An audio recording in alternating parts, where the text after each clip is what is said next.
Hello. Anybody but Andrew can definitely jump on. Andrew, you can jump on too, but not if you're just gonna sit there and eat or something.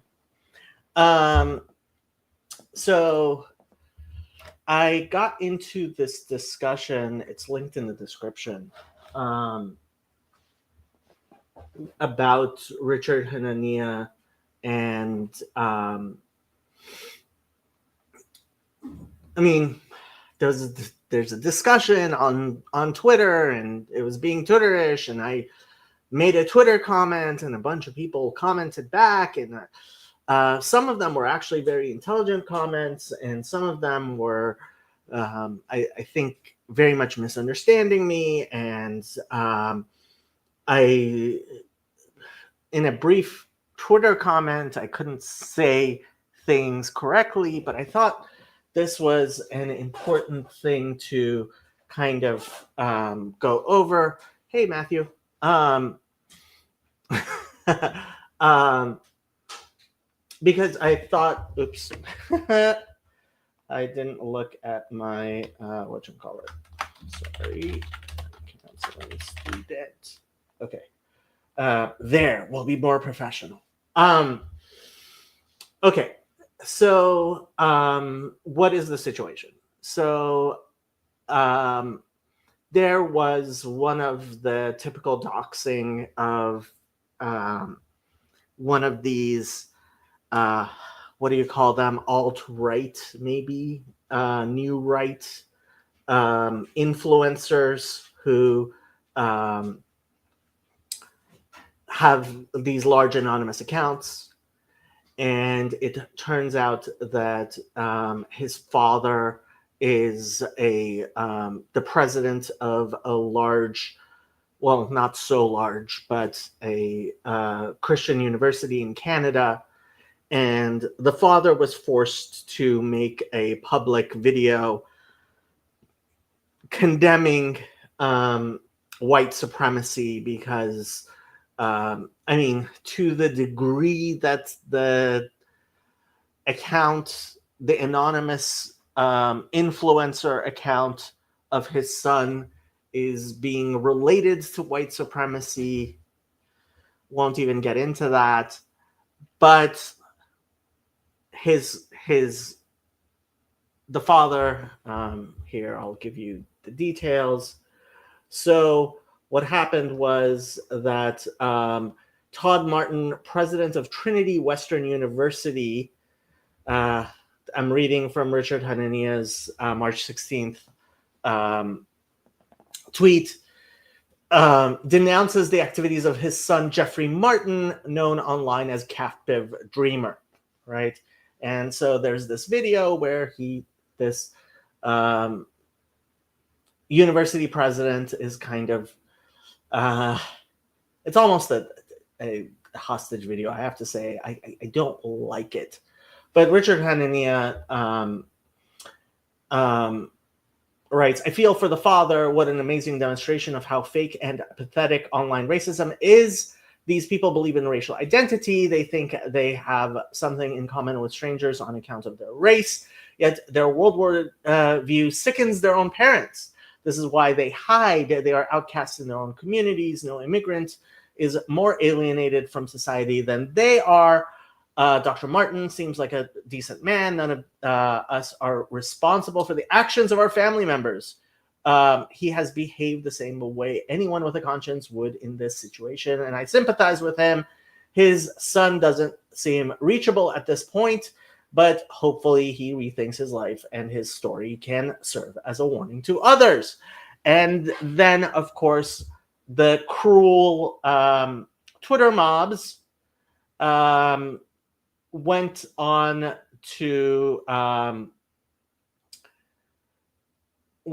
to attack Richard Hanania based on his now deceased brother, who was apparently a very not things were not good, right? And Richard so here I will show you this stuff. And so Jan God, I have no idea what you're talking about. Yoni Netanyahu was Bibi Netanyahu's brother who died in Entebbe, I believe. I haven't read his letters, but he's a beloved Israeli. I don't know what you're talking about and if it's relevant. But yeah. So and frankly, one of the reasons I decided to make this an actual video is because of when I talked about it on Twitter, it really became kind of difficult because of all the things people were, all of the various disclaimers that are necessary to be made. Yeah, I have been working in substance abuse and mental health counseling. I have a lot of experience, well, some experience at least. And I am finishing up my coursework, so I am a student. And so I have some expertise in this. And at the same time, obviously, Richard Hanania, so he is a public figure. And it's very unfortunate that we can't talk about. So here, I'll read you guys the Riot Act, which at least the people who've been watching my channel for a while shouldn't really need. So Sean Ono is somebody I follow on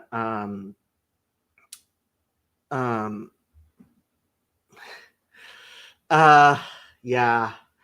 Dawn is not happy with okay. So Sean Ono is somebody that I follow on Twitter. And he's a famous person. He's the son of John Lennon and Yoko Ono. His father was murdered. His mother passed away a few years ago.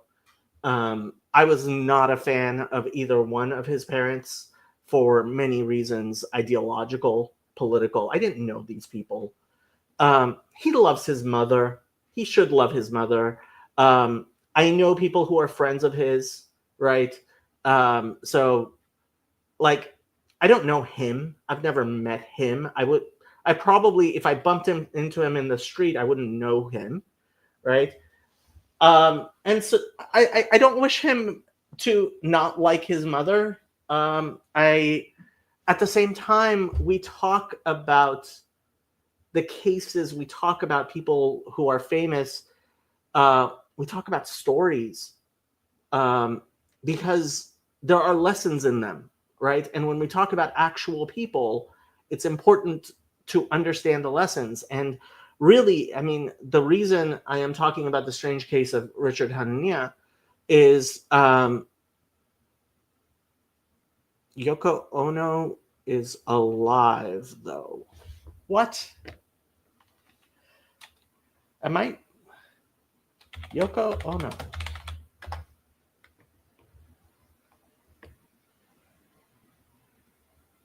Why did I think his mom died recently?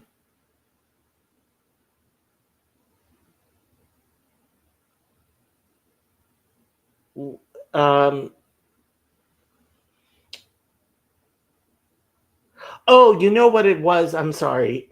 He wished his mom happy birthday, and a lot of people said horrible things. And there was an internet tussle. Yeah, she's 92. There was a yeah, Mandela effect strikes again. Thank you for that correction. She's people wished her happy. He wished her happy birthday, and he was asking for people to wish his mom a happy birthday.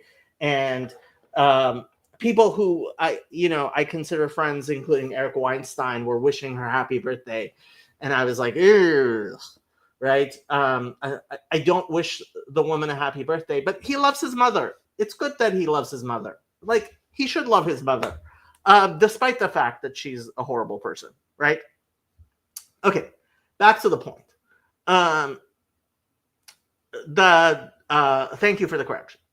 And this stuff that, like, propositions do matter, and that's why we don't just talk about. That's actually one of the reasons we don't just talk about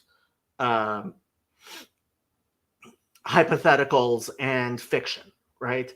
Fiction, to some extent, allows you to understand things out of context. One of the good things about fiction is you can talk about fiction and then you're not talking about any particular person. Frankly, I'm not sure I want Richard Hanania to watch this. If I am not correct, which very much could be, that I will be talking about things that don't actually apply in his case, which is possible. Like, we're viewing this from a distance. At the same time, if I hit too close home, like, I don't have a therapeutic relationship with this man. I don't, like, so in a very real sense, I hope Richard Hanania never sees this. But at the same time, the situation is I mean, I felt a need to comment on it on Twitter, and I did. And the reason people responded to what I said was actually because there was a I think it hit the effect. I know that Richard has Palestinian ancestry. I don't know too much about it, but like, whether his father, what his mom is, or and when his father came to the United States. I'm pretty sure Richard was born in the United States, but yeah. So the cruel internet mob decided to go after Richard in this manner. I don't know who it was who posted this, but I received confirmation today that Edward Hanania will never, ever, ever hurt another living thing again. On November 20th, 2022, Edward Hanania was found deceased, slumped over his bed, cold to the touch, with his paper Illinois driver's license rolled up in his hand and a bag of what appeared to be heroin on his dresser. He served his sentence of hell on earth, and now he is serving the rest of eternity in hell, exactly where he belongs. Take a deep breath and thank the karma gods for doing what they do best. We are all a little safer in this world now. Good night. I have to say, the reason so many people hated him was that apparently he was caught going and picking up two poodles that were found, giving a small reward to the people who found the poodles, and like $20. And then he went up to the 6th floor of a building and threw the poodles off the building, one of which died and the other one was severely injured. Yeah, and he got caught, and so he was not beloved, let's say. And Richard responds to this with, it was a relief when he was gone. Maybe consider living your life in a way so your family doesn't say the same. I don't know how old his brother was when he died. He wasn't very old. I believe he was still living with his parents. And then Trace put, people often treat the internet as a game detached from the real, and so excuse ugliness. It's cowardly to weaponize family tragedy against someone. This is definitely true. doubly so to recoil in horror when they don't defend the person you were attacking. See, this is not so true. This is a human and appropriate reaction, and what I wrote is, no, Trace, this is not an appropriate reaction. This is not how healthy families relate. Family relates. I study and work in substance abuse treatment. This is symptomatic of the broken family relationships which contributed to his brother's dysfunction, which got a bunch of comments. And I have to say, at least some of them were very, very insightful. Like, and there was one person who was like, okay, you have to see the relief. And yes, I do have to see the relief. Like, yeah, this is crazy stuff. It is crazy stuff. But look, it's important to understand the dynamics here in their entirety, right? So what you are seeing in that family, and there were people who were like, oh, this is a psychopath. Well, psychopaths don't usually end up being heroin addicts. Psychopaths do end up using substances at a higher rate than non-psychopaths. Dual diagnoses are very common, but their drug of choice is very rarely depressants, right? Heroin is a depressant. It's a and like usually a psychopath will either use something like PCP or some sort of psychedelic, or will use something like heroin.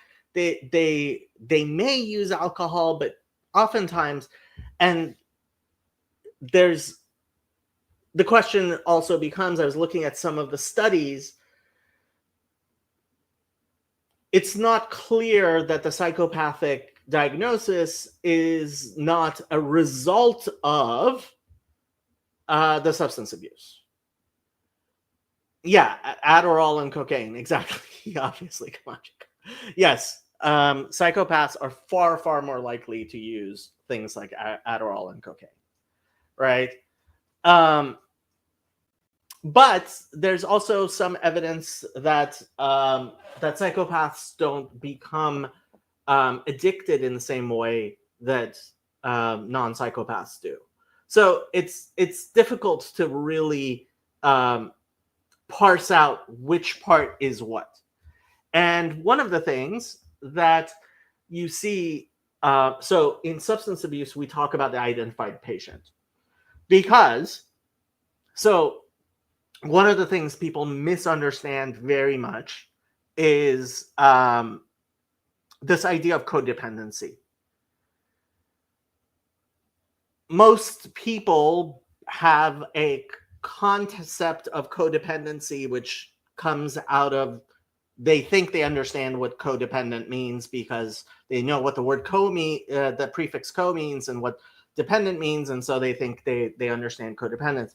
Codependence actually comes from the early days of treating alcoholics. And the alcoholic was called the dependent, and people who were in the circle who lived with the alcoholic were referred to as codependents. And very surprisingly, it was discovered that you could treat the codependent, not the dependent. Let's say the dependent, the alcoholic doesn't want treatment whatsoever. You could treat the family members, and that would have a clinically significant effect on the dependent. Why? Because our sanity is not an individual thing. Sanity is something, human beings are not individuals. We just aren't. We have sanity in community with others. And if you so if someone is dysfunctional, first of all, it's going to derange everybody else around them. Second, the way those people are deranged is going to derange that person, and there will be a feedback loop. So there are these archetypical roles that family members fall into, especially in, I mean, it's not rare to see someone like Richard Hanania, right, who's obviously a very driven, hardworking person. I don't know too much about his personal life. Um, I, you know, I am guessing he has this about his comment with regard to his brother. Yes.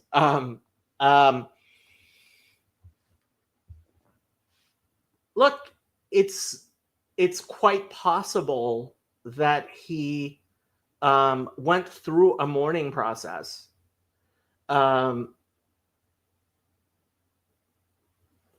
There, what exactly was the situation which led to being um, one brother being highly successful, highly motivated, and highly public figure, right? Um, and the other brother being a cruel person that the highly successful brother was kind of glad was gone eventually. Um, the cruel figure who was a heroin addict.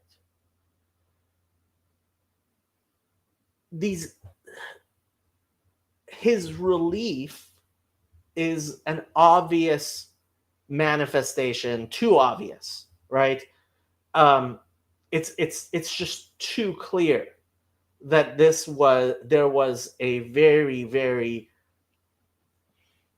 not healthy relationship there, right?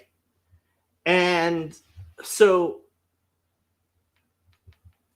I just thought it's important to realize, look, this is a family that's been affected by, at the very least, the trauma of that brother's life. And to extol, I didn't like how Trace dealt with. Yeah, I don't know about psychopathic. I mean, I have to say, you can't you can't diagnose someone from afar like that, especially, I mean, we know so little about his life. As a Palestinian who's so publicly pro-Israel, there's a reason why he is able to be so conflicted in his personality, right? Generally, most people would not be so conflicted in their personality, and it's not like I'm saying it's a bad thing, right? Yeah, I almost feel like I am rambling. There were points which people made, right, which in the comments, which made me think, okay, I didn't approach the complexities of the situation. There were other comments that people made, right? For example, there was somebody who thought that I was saying that there's an obligation of family members to care, and there is an obligation for unconditional love within family, right? A healthy family, there's unconditional love. Unconditional love doesn't mean enabling. And it was very obvious that more than what I was saying, the person was reading the problem that they had between unconditional love and enabling. And these two things get confused by people a lot. It's one of the problems that thing. Jan God says, I think your name subtitle should be Supreme Counseling Authority. It would be more fun because you either laugh or cry. I am trying very hard to both be a resource for people and to actually know what I'm talking about. It bothers me that there's so much psychological disinformation out there. There's so little actual information out there. This has long bothered me, and this was the reason why I ended up starting Fountain of Comfort, why I decided to go to school. And frankly, I mean, I didn't need to do the substance abuse, and I've seen this in a lot of counselors. I know somebody who, after she became an LCSW, went and got her doctorate of psychology, despite the fact that she was already a licensed psychotherapist. Rabbi Mullet, I would love to talk to you if you wanted to jump on, Rabbi Mullet, or anybody else, actually, because I feel weird just sitting here and talking to myself. But and I do feel a responsibility to actually know what I'm talking about, which is why it's so easy for you to prod me on God. At the same time, pop psychology and the information that's available out there. Since Rabbi Mullet is here, I'll talk about the other thing that that apparently wow, Dr. Rollergator is now having a space. Maybe I should just end the space and go join his, since nobody's joining mine. What did I... This. So there is a letter that apparently has been going around the Jewish community. I don't read Yiddish, and unfortunately, the letter is... There's a... what's Rollergator's YouTube? No, it's not YouTube. It's... Rabbi Mullet is already in bed. If you've already said Hamapil, how can you be on, like, Rabbi? Either you said Hamapil, you're supposed to go to sleep, or you haven't said Hamapil yet. Yeah, the one about suicide. Yeah, I can't read it. Yeah, a lot of people have been talking about it apparently, and yeah, it's... And I wasn't going to type it, and Grok can't OCR Yiddish apparently. But they got into a thing, and somebody... So Yaakov Wolf said, what exactly should the Rabbanim do? Get a LCSW license. And so I felt like I had to respond. I said... And people are going to hate me for this, the Rabbanim could do one thing that they will not do: deny suicides a Jewish funeral and a public shiva. I know it sounds cruel, but it is the psychologically sound path. I've talked to poskim. They don't have the shoulders to do it, even if they wanted to. And I have... So, Rabbi, why are you in bed if you haven't said I'm joking. Apparently, here, I'll tell a story. Apparently, so the Rebbe Rashab, the fifth Lubavitcher Rebbe, used to go to conferences of Rabbanim, especially, I think he used to be a member of Agudat Israel, and he would take his son, Yosef Yitzchak, who became the sixth Lubavitcher Rebbe.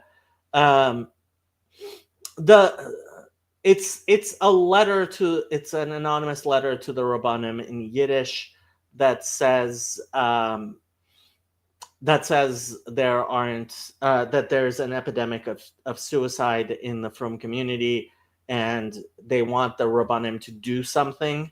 And I couldn't. I mean, Cal, you want to actually translate the letter for us? You're the only one around here who knows Yiddish, I think, well enough to read it. But back to the story. So he would take his son Yosef Yitzchak, who became the sixth Lubavitcher Rebbe, with him, and when he was there, he would send his son to be a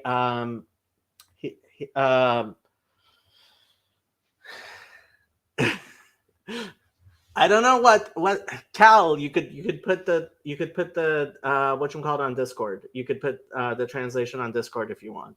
I mean, it's a long letter. That's what part of the reason I didn't bother. Even, I mean, I guess I could type it, but me typing it into Grok, I could read some of it. I couldn't read all of it. Okay, back to the story. So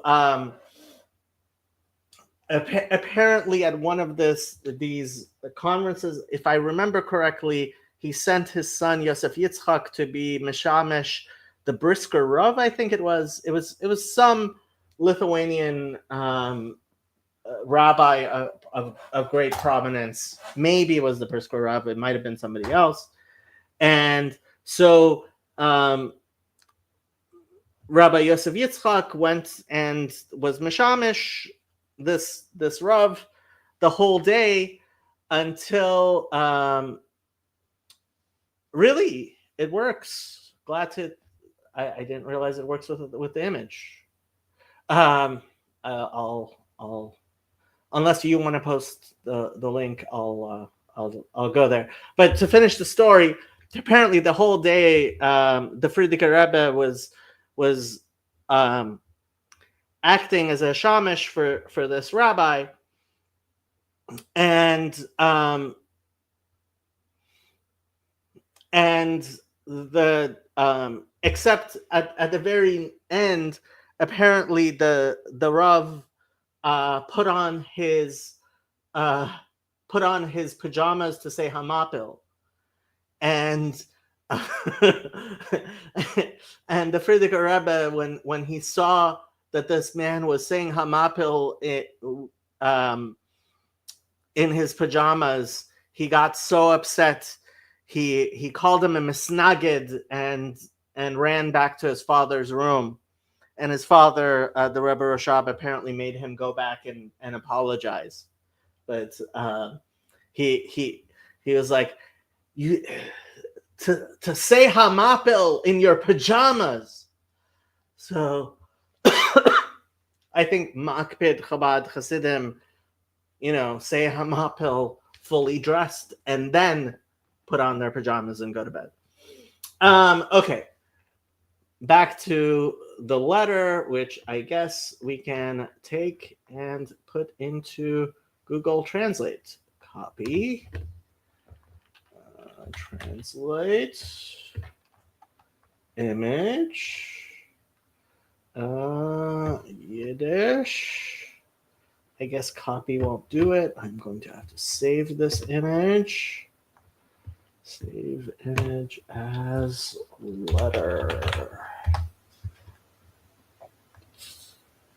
Am I going to let you guys see my files? Oh, I can paste from clipboard. There we go. Allow. Aha! In honor of, this is not doing a great job, but can we see the original too? Yeah. So lichvod kol hayehudim b'chol kitzvei ha'olam b'chlal ufrat toshvei New York sheyichyu. So that's actually in Hebrew, not in Yiddish, and their translation isn't great. To the honorable Jews who live in all parts of the world, specifically those who live in New York, may they live long. Lo eis lachshois, es is gekommen de Zeit zu nehmen de Fenne ich in de Hand und schreiben a neuse, was keiner will nicht hören oder reden davon. Maybe I read that right. No time to whisper, the time has come to take the pen in hand and write a subject that no one wants to hear or talk about. And not only are people afraid to talk about it, but just the opposite. The rabbis are trying to suppress it, cover it up. Und ich nicht nur man hat more als reden dürfen nach Punkt verkehrt. Die Rabbanim suchen das zu der Steigen verdecken auf Likenen, I guess, and deny it. Okay. It has recently become an epidemic as it is not written in the Torah, an epidemic that's not even in the Torah, like something so horrible, even the Torah, that these people decide to put an end to their lives. Idin an anashim nashim v'taf, men, women, and children, beschlossen zu machen a seif zu their Leben, to put an end to their life. Each in a different way, that one is worse than the other. People do it in ways that people have never heard of, a way that every normal person who dreams in the desert would not think of doing such a thing. That a normaler Mensch was in Wisten Chaleim nicht getracht von den Asa Zach, I guess. My Yiddish is really bad. Today, unfortunately, it is believed that it happens about 3 times a week. Hashem Yerachem, God have mercy. And instead of rabbis calling an assembly and giving advice, they do the opposite. They deny it. I have to say, it is not a good idea to... Chabad.org, unlike most places, they've actually talked to a bunch of psychologists, and what they have on their site is actually very well done. The fact is, suicide contagion is real, and talking about it can, in fact, there's a you have to have an understanding of, like, yes, we have to be able to talk about suicide, and therefore, for example, one of the things, I just took a seminar, like, if you are a therapist, you actually have to ask a person straight out, are you thinking of committing suicide? Now, the problem becomes, if you ask them every week, are you thinking of committing suicide, you're actually going to put ideas into their heads. So you have to take it to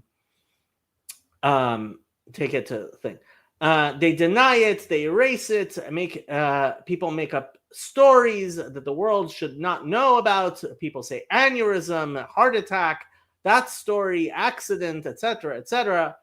Dear rabbis, you clearly see that this move is not working. It is unfortunately sacrificed every day.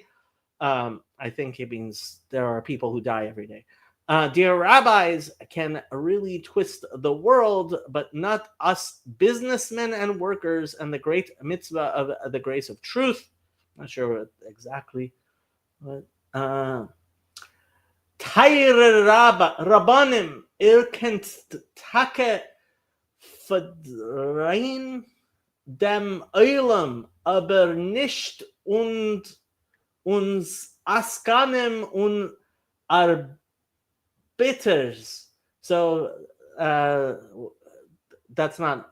Askanim are people who deal with communal manners, and arbiters. I'm guessing they're talking about like funeral workers, etc. Und die große Mitzvah von Chesed shel Emet.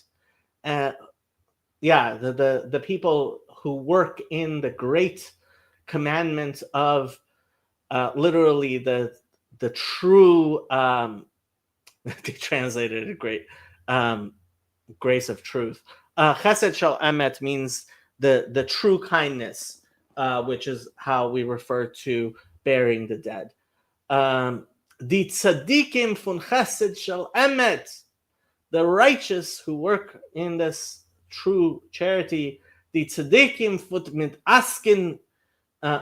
mit askin zen das erste Hand und halten alles mit. I didn't understand that. What is it? Of the traders see this firsthand and keep everything in mind. They cannot be twisted. We see real facts. Dear rabbis, sometimes one follows someone who knows what he is talking about. Be grateful for the truth. Go down from the mountain to him. Come down from the high mountain and see what is going on here. It is unfortunate that on a day when his curse is greater than of his friend, she'ein kolalato merubad mishal chaverei. Okay. Dear rabbis, sit down with the rabbis and give their advice on how to stop this the dangerous epidemic in Israel. I mean, among the Jewish people, I mean. Dear rabbis, we are not talking about people who take drugs and took a lot more than the body can handle, meaning overdosing. And unfortunately, they did not stop. We're talking about unfortunate deaths due to work. An action was taken to put an end to all of our troubles in crazy ways.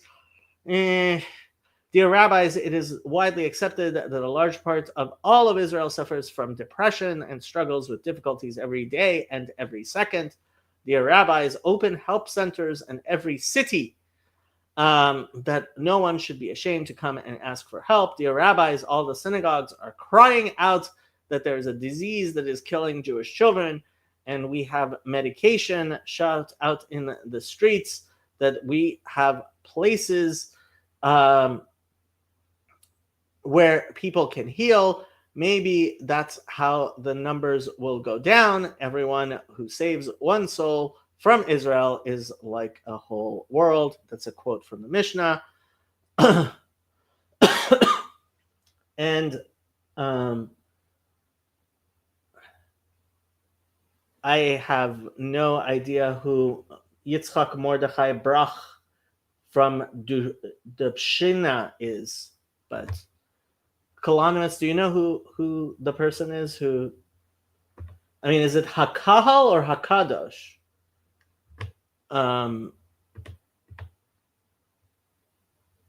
Okay, where were we?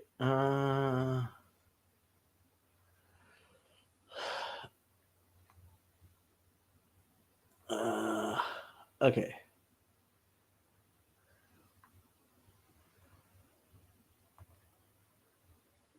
Yeah, it's not great. Is the translation K? It's correct though. I mean, I'm not sure if it's a kahila or somebody who died. It might be in the memory of somebody who died, or I'm not sure. Colonimus will explain it. So many rules. I don't know what you're talking about. Andrew says he's sorry he called me a misnag. It sounds so German. Yeah, Yiddish is German.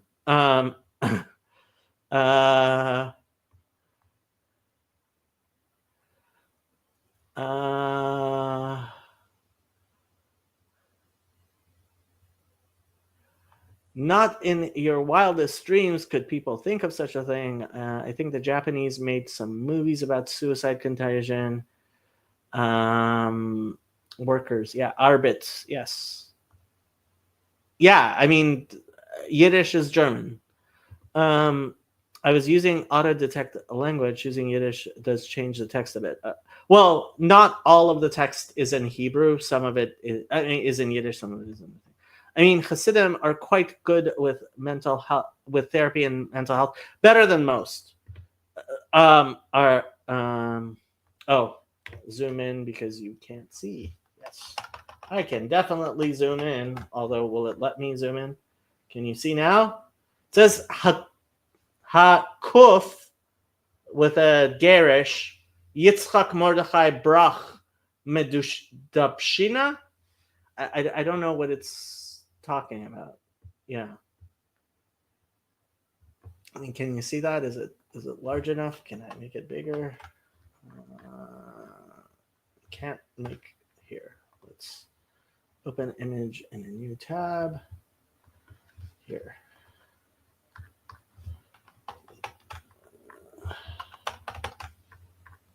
There, you should be able to see that. Yeah, it's either Hakadosh or Hakahal. Is it? Yeah. It is. Where am I in a suit? Where did you see me in a suit? Oh, you're talking about the picture? Yeah. There are times when I do wear a suit. Here, you want to see me in a suit? There's a recent picture I took. Where's that recent picture I took?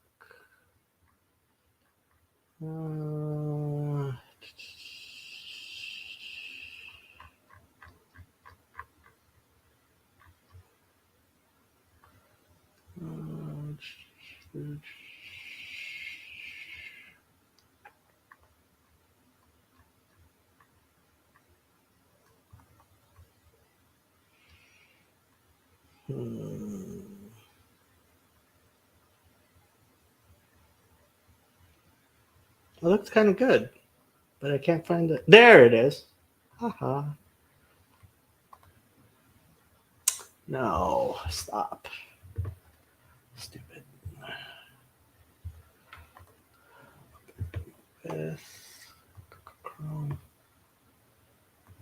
Here, I took this picture recently. Don't I look good? I look pretty good. I thought I looked good. Hakadosh makes most sense. Yeah, it must be there. They must be. It must have been written in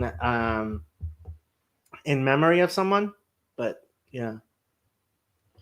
Oh, yeah. I mean, I hope he's not listening. Like he's not talking about himself. Yeah. Don't I look good? I thought I looked good in the suit like that. No, come on. Can I get a looking good out here? Guess not. Guess not. It's a nice tie. Why, thank you, Yon God. Thank you. Okay.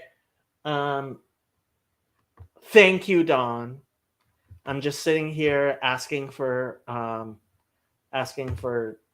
compliments. Okay. Unless somebody wants to come on and talk. Would look better in a bekisha, but not bad. I've never worn a bekisha. Yeah, I've never worn a bekisha. If I ever wear anything, it'll be a kapata. If I ever get married, which probably not in this life, but I would if I were to wear anything, it would be a kapata. There was a time when a bekisha is a silk long coat that that Hasidim wear. Here.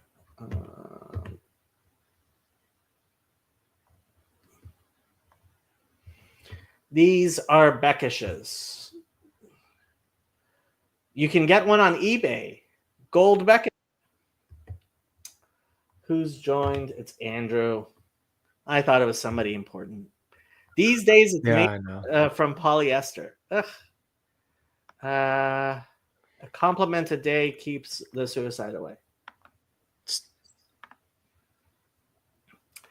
No, actually, well, kind of. It goes with the huge round hats. With the Streimlach, Colonimus doesn't wear a Streimel yet because Colonimus hasn't gotten married yet. Like Colonimus should be getting married already.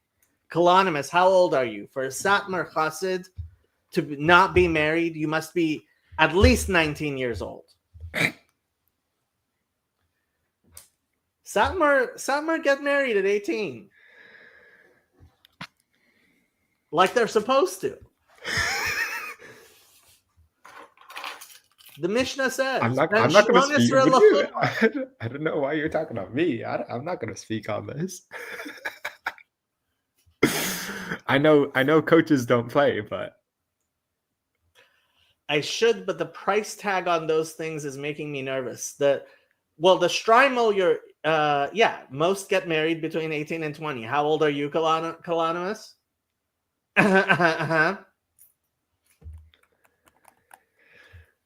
Talk to the Rebbe. He'll give you a list of 3 names. He'll give your parents a list of 3 names.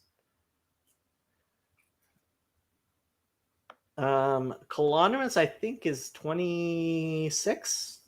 Last he said. No, he's not 40. 28. He's 28. You're 10 years late. You could have had 5 kids by now. 5 kids by now. 5. Oilanu.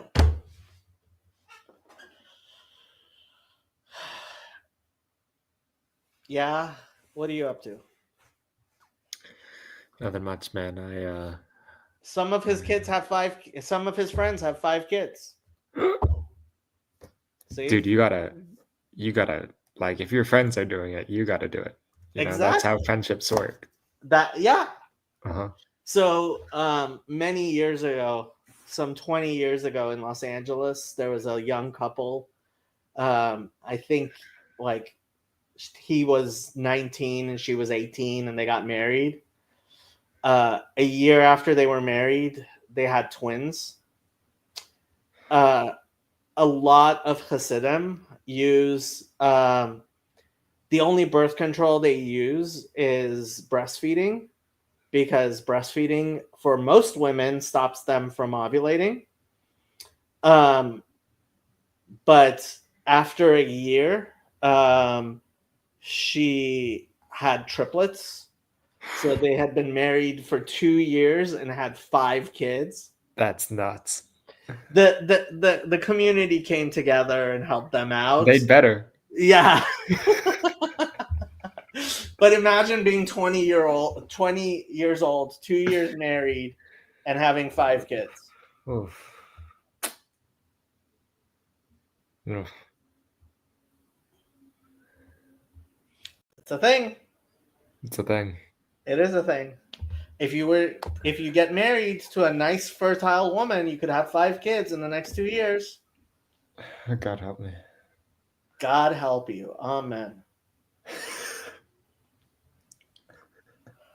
Lord knows I need it.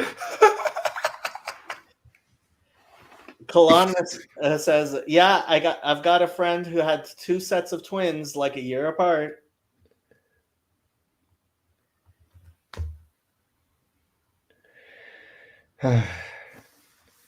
Dude, I've been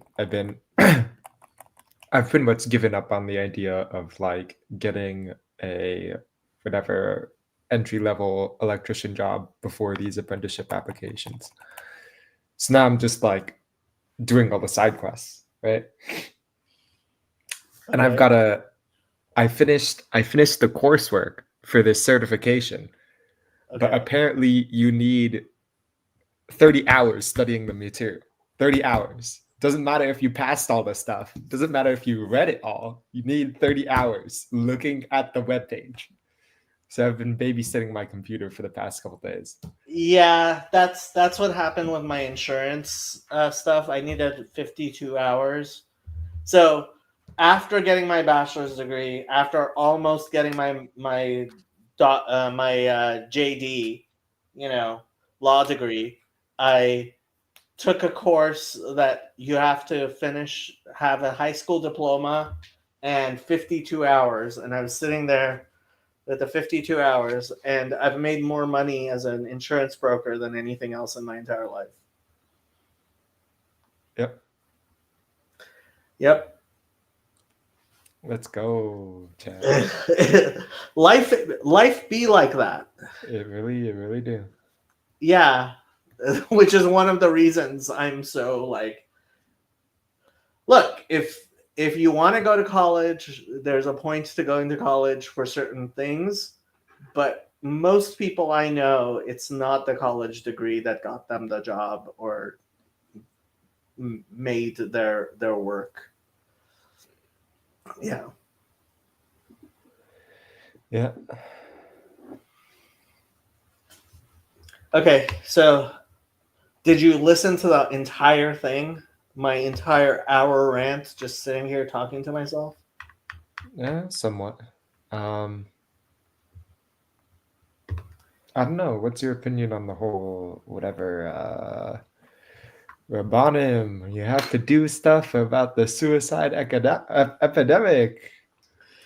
Please make a decision for us, please.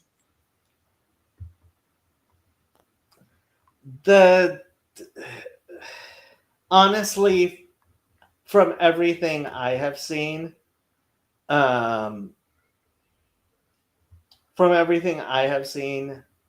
the Orthodox Jewish community does a much better job, certainly than, for example, there are a bunch of Presbyterians / Reformed Christians who believe that there's no such thing as psychological illness in the Bible.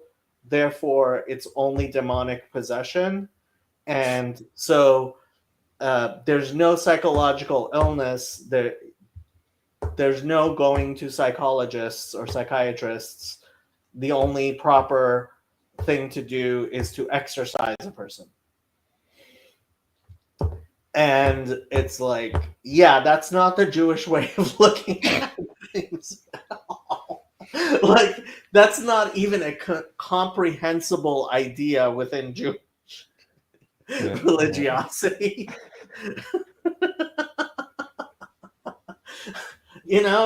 So like, what it's, yeah, I mean, there's probably, yeah. So Catholics have this thing of like, they have their exorcists and they distinguish between psychological problems and spiritual maladies, which I think is a great thing and something you should do. But apparently there are at least some Protestants, and I won't name names, who are like, and I have to say, like, in the secular environment, a lot of people imagine that psychologists are like these secular priests. And so they go to them for counseling, which is supposed to be more spiritual, right? And that's also a problem, right? Mm-hmm. That's also not... So psychology is a thing, meaning that I mean, Mother Markella put it best, the abbess of the monastery in Dunlap that we went to. She said, look, if somebody comes to me with cancer, I'm going to pray for them, but they have to go see a doctor. And if somebody has a problem, like mentally, I'm going to pray for them, but they have to go to a doctor. I can't fix them. Right? And so there, at least for this letter, I mean, look, the letter was written in Yiddish.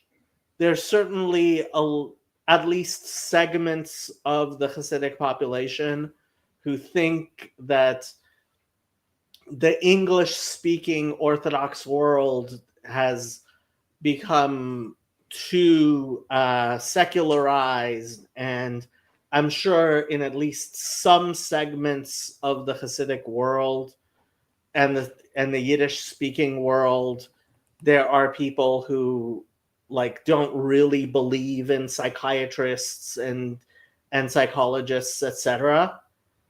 But like the religious Jewish community is so much more amenable to psychology than any other religious community that I've seen. I just find it to be kind of like tone deaf. Like I said, Chabad, their suicide resources on Chabad.org, I was really impressed with it. Like they do have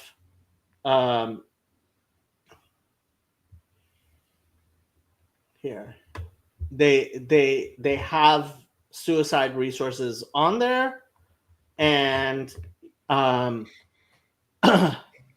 they talk about it like it's obvious that people who are trained in psychology, right? See, thank you to Rabbi Avram Altein. I don't know him. Mrs.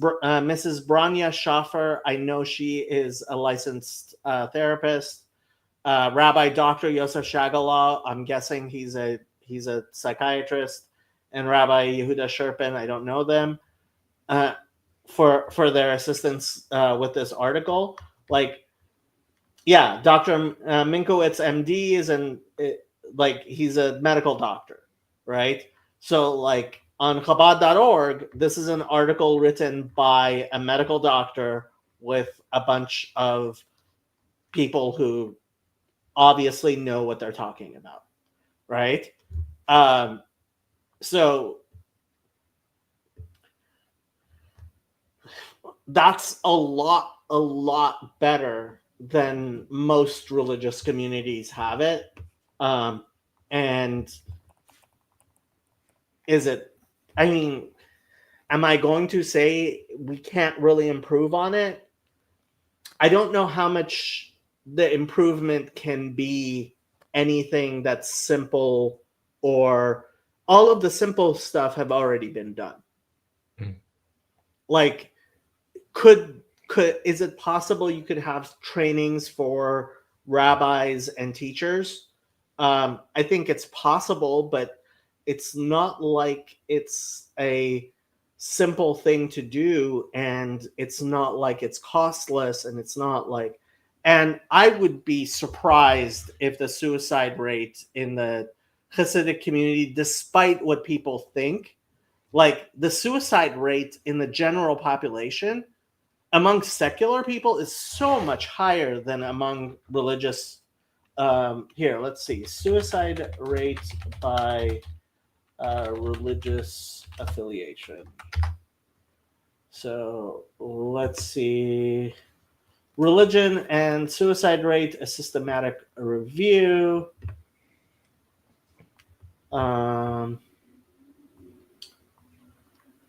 Let's see what it says. This is a 2020 peer-reviewed article in the Archives of Suicide Research. The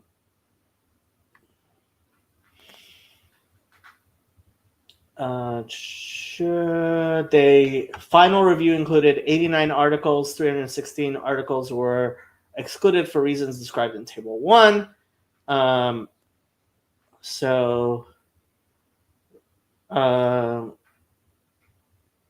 2 studies in the United States suggest persons with religious affiliation have less suicidal ideation than unaffiliated persons.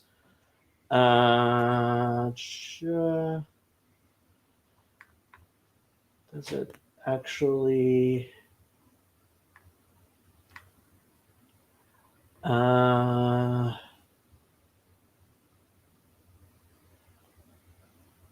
Higher among Jews than Muslims. Okay, higher risks among Jews than Muslims, apparently.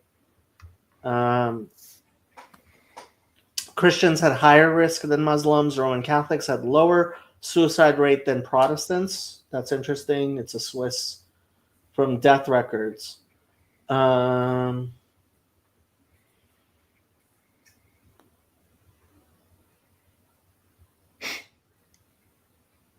Yeah, I would be surprised if the Hasidic, even if you were to take a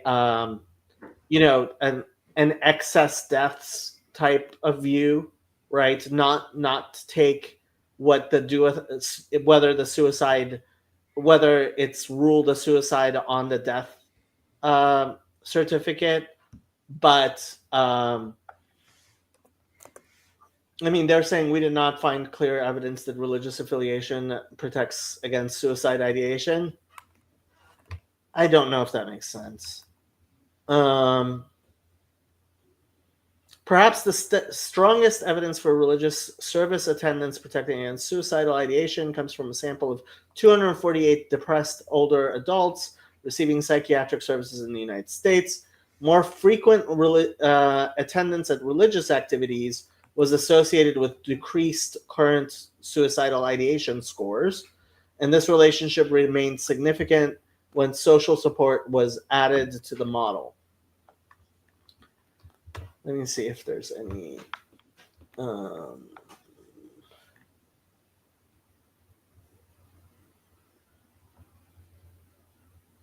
So this is a longitudinal study of over 1 million people, Cambridge University Press. A 9-year study followed 1,106,104 people aged 16 to 74 years at the 2001 UK census using Cox proportional hazards models adjusted for census-based cohort attributes. Results in fully adjusted models analyzing 1,119 cases of suicides. Roman Catholics, Protestants, and those professing no religion recorded similar risks. The risks associated with conservative Christians was lower than that for Catholics.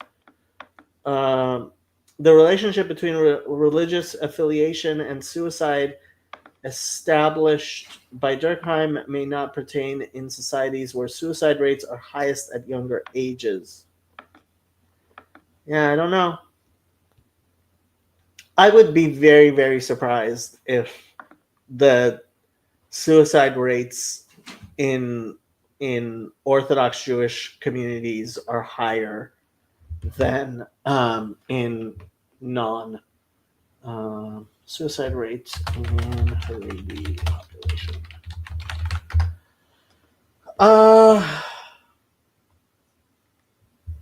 This is ex-ultra-Orthodox individuals.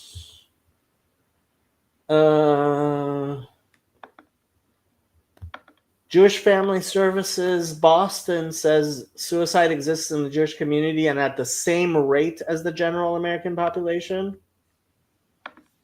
BBC 2015, among Orthodox Jews, suicide is seen as a sin comparable to murder. This is true.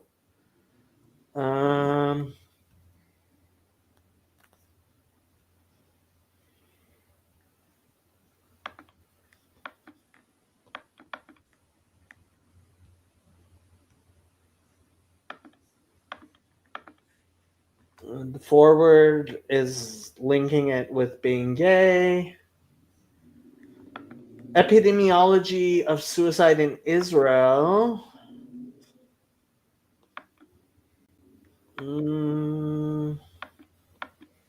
Suicide rates were higher for Jews than for Arabs and higher for men than for women. The rates among both populations and sex groups increased directly with age. A significant increase over the years studied was found for Jewish men, particularly in the 18 to 21-year-old age group. An increase in the use of firearms was noted.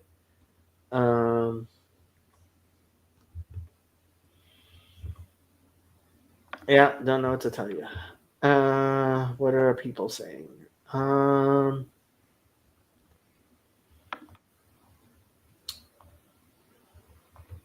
I do not think that it's high. Definitely not 3 people a week or whatever was claimed in that letter. The thing with the Hasidic community is that everyone knows everyone, so it hits much harder. This is definitely true. Connie says that prosperity gospel definitely sends suicide rate up. Yeah, prosperity gospel. And frankly, I have to say, just generally, Calvinism seems to be like, yeah, like if you're convinced God hates you and you believe in limited atonement, I don't know what to tell you.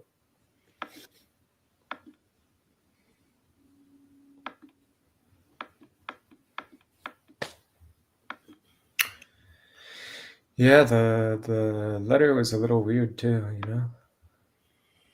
Yeah, I mean, yeah, I don't know if the letter was. I really don't know. Like, people were talking about it, like, but the New York Yiddish speaking community is very close, so and not that large. How many Yiddish speakers in New York? How many Yiddish speakers in New York? Estimated 150,000 Yiddish speakers in New York City. I mean, that's definitely a lot more than there are Aramaic speakers, that's for sure. There are 155,000 people that speak Yiddish at home in the US.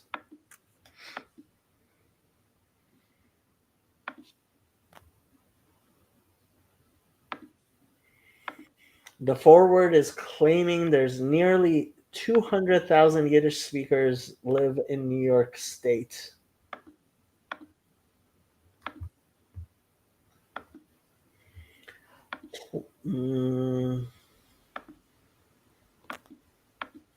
According to Wikipedia, prior to World War II, there were 11 to 13 million speakers. 85% of approximately 6 million Jews who were murdered in the Holocaust were Yiddish speakers. In 2014, Yivo stated that most people who speak Yiddish in their daily lives are Hasidim and other Haredim. This is true. Whose population were estimated between 500,000 and 1 million. A 2021 estimate from Rutgers University was that there were 250,000 American speakers, 250,000 Israeli speakers, and 100,000 in the rest of the world, for a total of 600,000.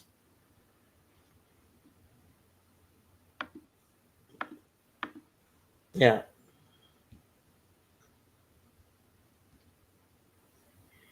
Not that many Yiddish speakers. So why is everyone going crazy over this Hanania fella? Who? Hanania?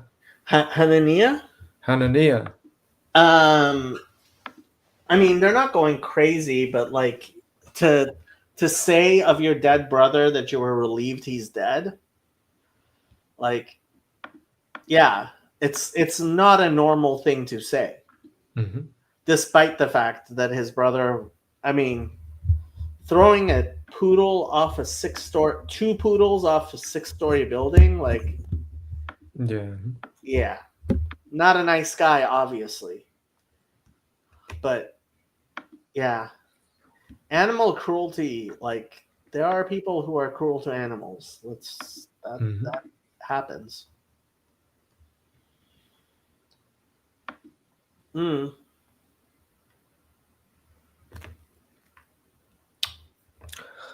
So have you been? I've been okay. I actually got like my homework done and stuff, so I decided to do the stream. Decided to treat yourself? Kind of. Mm. Yeah. I'm kind of sort of caught up with my homework a little. At least I did enough that I was like, yeah, I'll do a stream.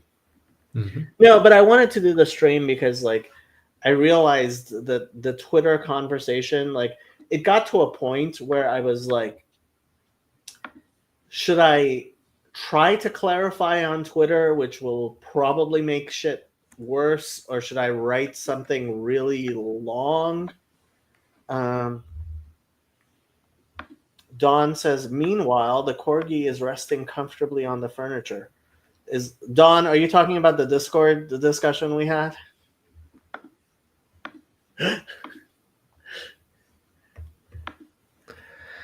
She's yeah, my dog is still jealous of my toys. You get to have all these toys, and like, she This doesn't. is what she did to the last one. It took her one day. It took her 1 hour, more like. Is that a dog toy? Yeah. Huh? Oh, it's gone. Wow. Happy barely plays with any of the toys I buy her. Like, I get We her bones and stuff, and she doesn't even stop it. Yeah. we hardly buy her toys because she wrecks them. Didn't. So get toys But we've tried. for heavy chewers. Yeah, we've tried. She doesn't like bones that much. She either like loves bones or she doesn't want anything to do with them. You know. Yeah, that's kind of the thing with Happy too. Like, the stuff I get her, if she really likes it, she'll just go through it really quickly. Mm-hmm. But most things, yeah. Happy, why are you so hard to shop for? Huh? How come?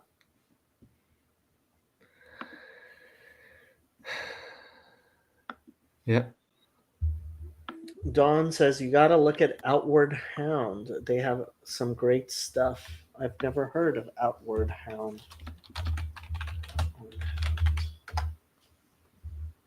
Oh, they make that squirrel thing that and hedgehog thing that oh no, is that, yeah, that I got for Happy that she really liked for a while. I should probably find the squirrels and put them back in and see if she'll play with them again.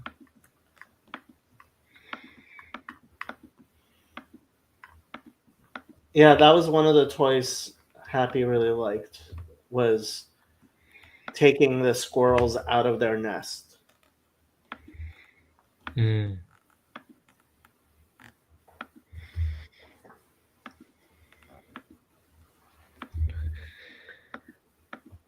Okay, people, if we're just gonna sit here and nobody's gonna talk, I'm gonna just. Nobody's gonna talk. What do you think I've been doing? What are we talking about? How you doing?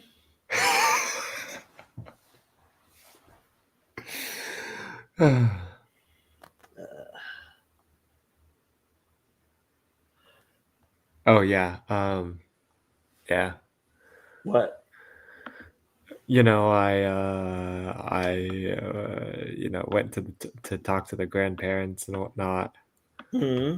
and like they're all so Catholic. They're like not in like the weird whatever Latin mass type way, but like it's like it's in the culture.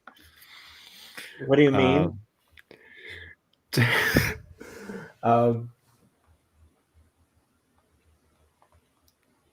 how do I put this?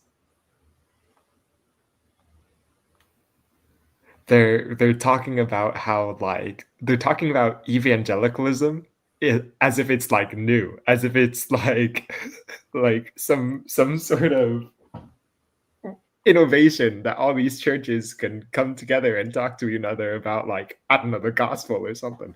It is new. I guess it's new.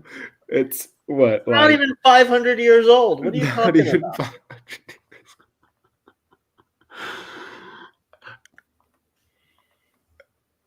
And I'm like, oh boy.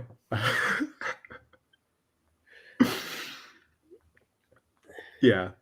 Yeah, I'm- didn't you see my answer to Herb's question about the Orthodox Jewish purity spiral? no. What'd you say? I wrote Everyone wants to be purer than thou or something? no. So here I wrote, I have been trying to get halachic decisors to stop with the microscopic bug insanity because of that for years when we were talking about the hygiene hypothesis and parasitic worms hypothesis. No success. Every year, Haredim become more and more obsessed with not eating smaller and smaller bugs, which Donnie put a laugh emoji on. So Herb says, is there some sort of purity spiral happening with over-interpretation of halachic law in closed groups? And I wrote, always. The glot craziness has been getting worse for 500 years now. Every Haredi slaughterer I've ever met says people take it too far. Yeah, people definitely, like, it's been 500 years and it's just been getting worse and worse and worse over the past 500 years. Yeah. I told my grandma about, like, how one time there was, at these Protestant churches, they don't care about the Eucharist at all. It's like a once a month type of deal, and it's grape juice and crackers. Mm-hmm. And like my dad, he took one of these packets home once, and it was just sitting on like the cabinet for like a month, and then every time I look at that thing, I was like, I don't think that's supposed to happen. They had packets? What? Yeah, you've never seen okay, I'm gonna pull this up. What is it? I've got to pull this up. Yeah, the Colonimus, that's exactly what I was talking about. It was Bet Yosef meat. Like, it's like that whole thing of glot being glot kosher. My favorite is when I see Chalav Israel glot kosher food, because you can be Chalav Israel and glot at the same time. Okay. This thing. He just took one of those home. Why can't I add this? Oh, I have to take this off. Okay. Pre-filled communion cups. It was. Hold on. How many for $27? Like how many? Well, you get a full packet. That's like 100 of them. Okay. So yeah. Okay, so it's like 25 cents each. Okay. Yeah. Yeah, I was like, Dad, I don't think you're supposed to have that. He's like, well, I don't think I'm supposed to eat it either. Fellowship cup.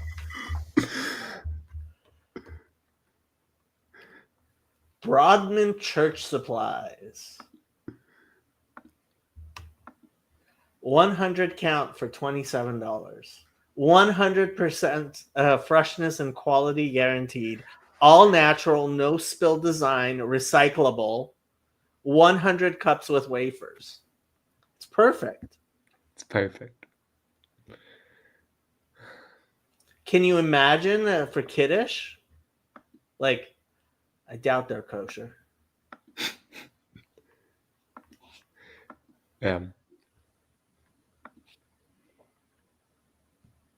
Package of 500 for $130. Premium communion cups.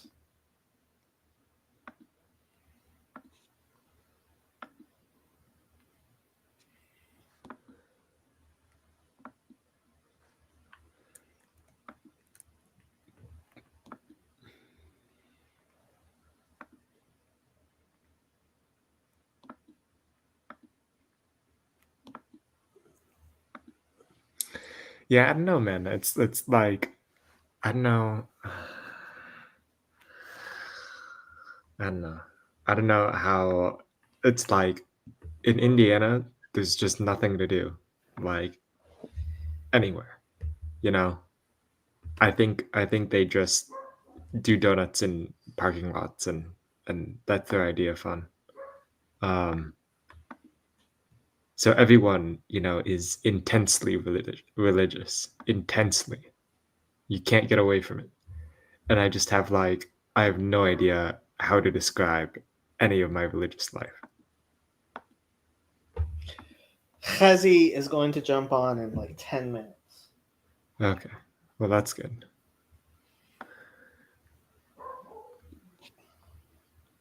I don't know. Do I just say I'm from LA and hope that explains everything? I mean, have you gone to a bar in Indiana? Yeah. Like, that's what you do there. You go to the bar. Just for what? To meet God? And girls, Dun dun dun. you go to the bar, you see pretty girls, you buy them drinks, they sit in your lap, you take them home.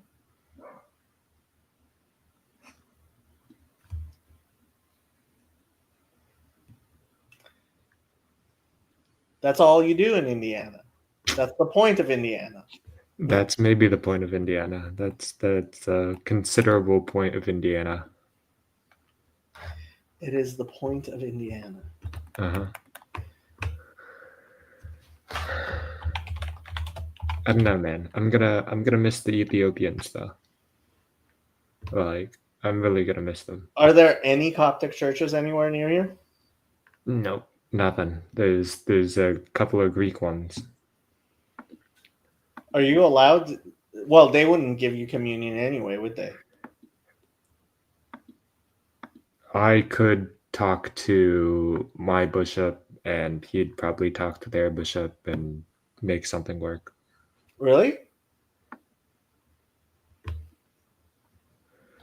Can Copts receive communion at Greek Orthodox Church? The Coptic and Ethiopian Orthodox churches do not allow their faithful to receive sacraments in any church outside of the Oriental Orthodox communion, but the Armenian and Syrian Orthodox do allow it in some circumstances.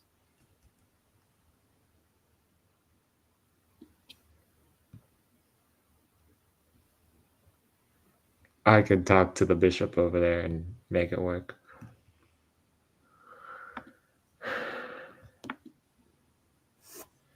I don't know. We'll see. We'll see.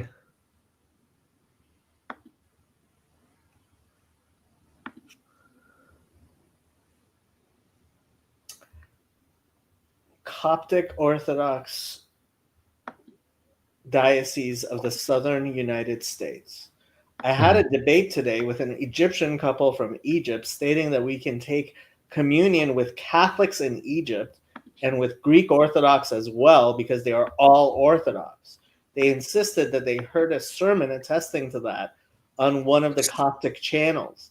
I wanted to find a reading reference for them so they can understand the differences and limitations of our fellowship.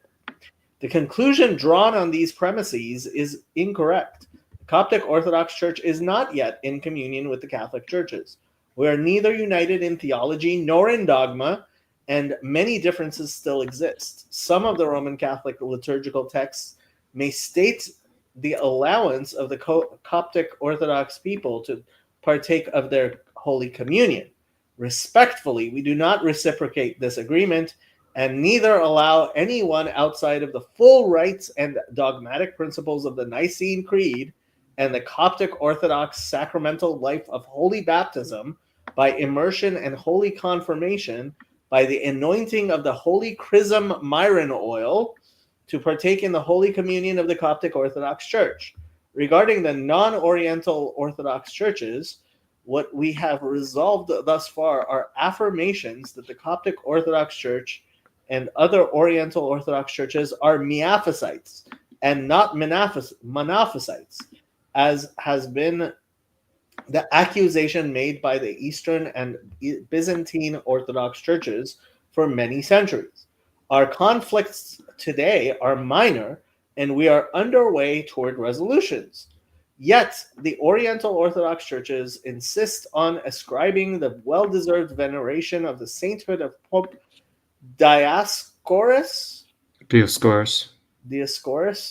whom the Eastern Orthodox churches refuse to acknowledge and still maintain that he was a supporter of Eutyches, the heretic. Eutyches, the heretic.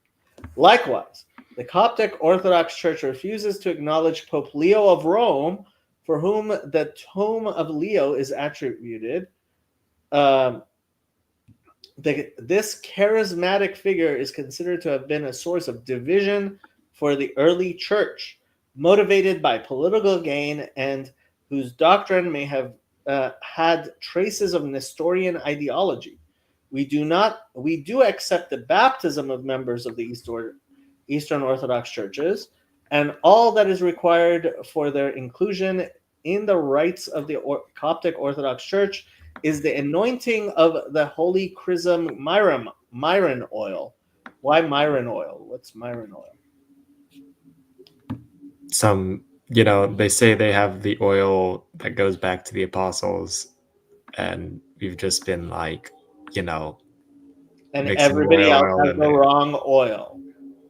I think some other people have the right oil. For the most part, these cases are usually for the sake of marriage between two Orthodox individuals, one Oriental Orthodox and the other Eastern Orthodox.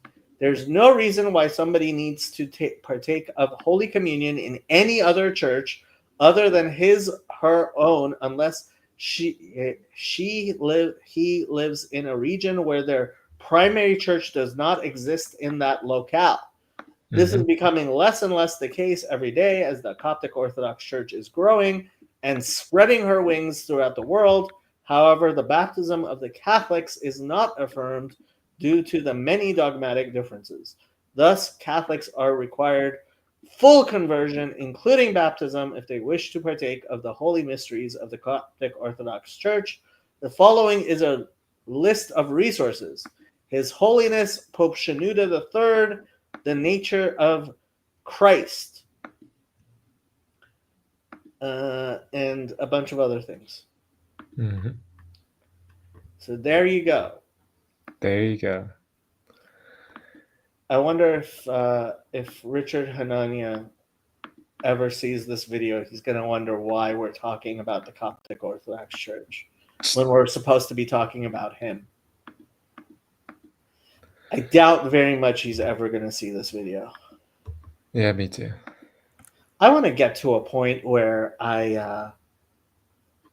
Georgetown student faces deportation over Hamas propaganda claims.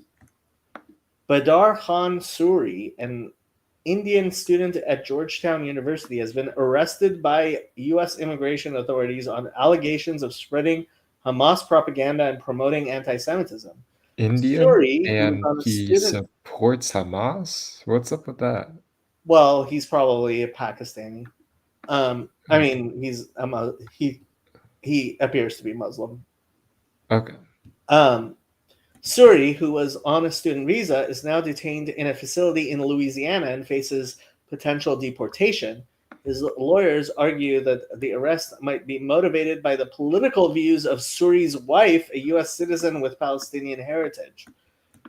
Georgetown University has expressed support for Suri's rights to academic freedom, while the incident raises questions about free speech and visa revocation policies. Tom Homan. New. DHS has confirmed the arrest of Badar Khan Suri, an Indian student at Georgetown. You decide, America. Deport or, he means or, he wrote of, keep. He has been spreading anti-American propaganda and has ties to known senior advisors to Hamas. DHS will deport him the same way as Mahmoud Khalil. And there's a video. There's no sound on this video. There's just a picture of him, his wife, and his kid. His wife is wearing a hijab.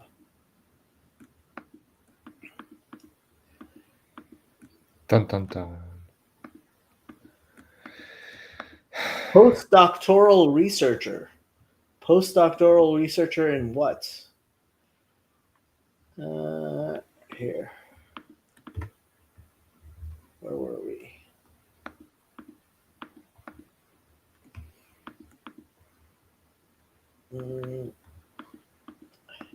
Federal immigration agents detained a Georgetown Universal postdoctoral fellow March 17th, so that was 2 days ago already, seeking to deport him, accusing him of opposing U.S. foreign policy.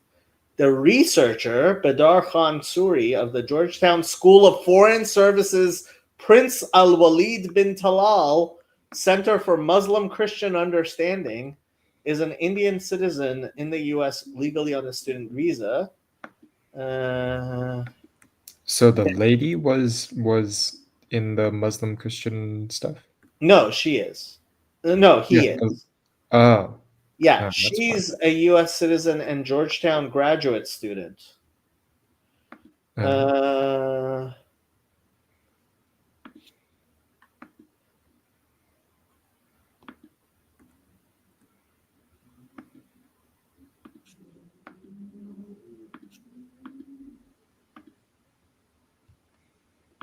Dr. Khan Suri is an Indian national who was duly granted a visa to enter the United States to continue his doctoral research on peace building in Iraq and Afghanistan.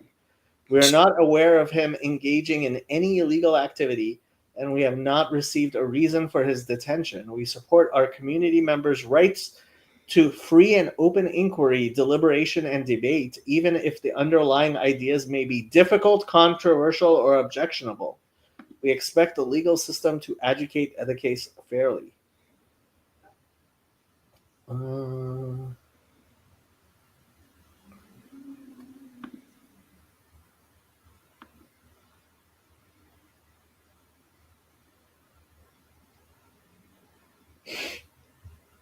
She is a first-year graduate student in the School of Foreign Services Center for Contemporary Arab Studies.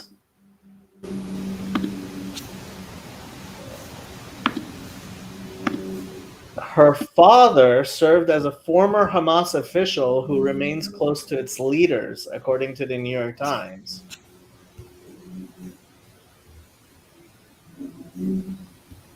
Your mic is really loud. Mine? Yes. I'm not saying anything.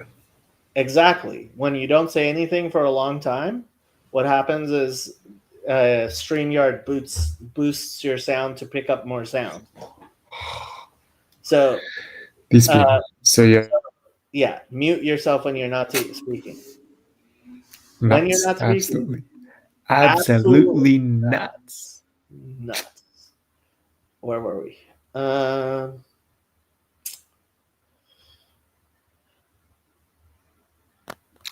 don't know, man. I don't know. Amplified.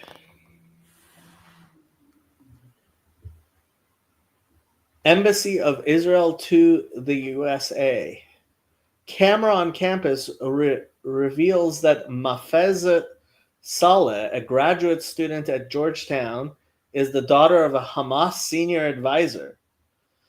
Her student biography, since deleted from the university's website, states that she has worked with the Ministry of Foreign Affairs in Gaza, also known as Hamas.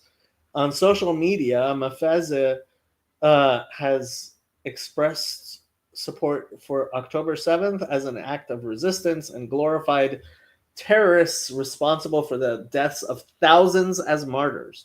Mafeza has also expressed hatred for the United States, declaring America is the plague. Georgetown, her tuition dollars are being paid by blood money.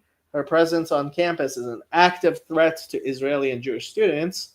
Is this what your administration stands for? So I gotta ask, like, why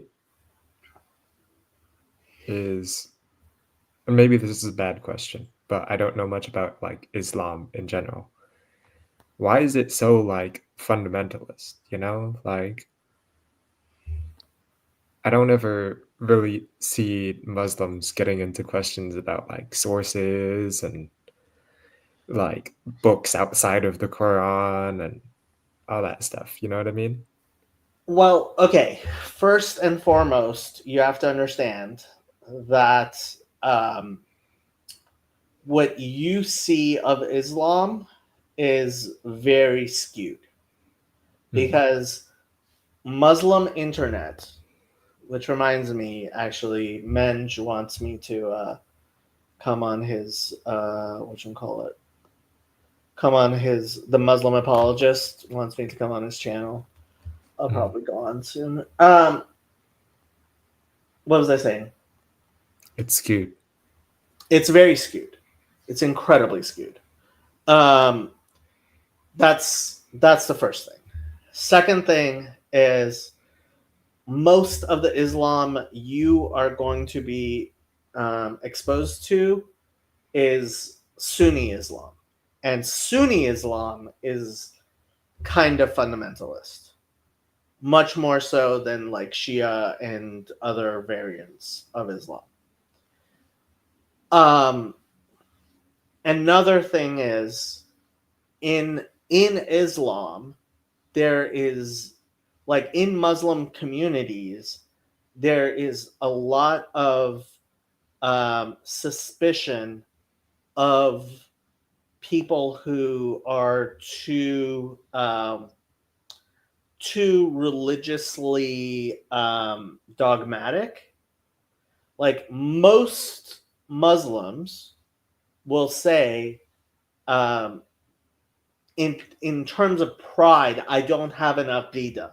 Aqidah means like a creed.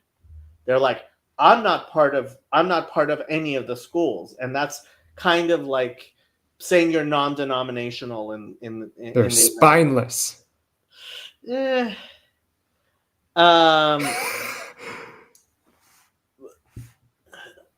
It's, and I mean, there's a lot of history involved, and part of it is, I mean, the Quran is really, really short in comparison to like the Jewish scriptures or even the Christian scriptures. Here, how long is the Quran compared to the Bible? The Bible is about 5 times longer than the Quran, and well, this says the Bible is not about 9 times longer than the Quran. The thing with the Quran is it's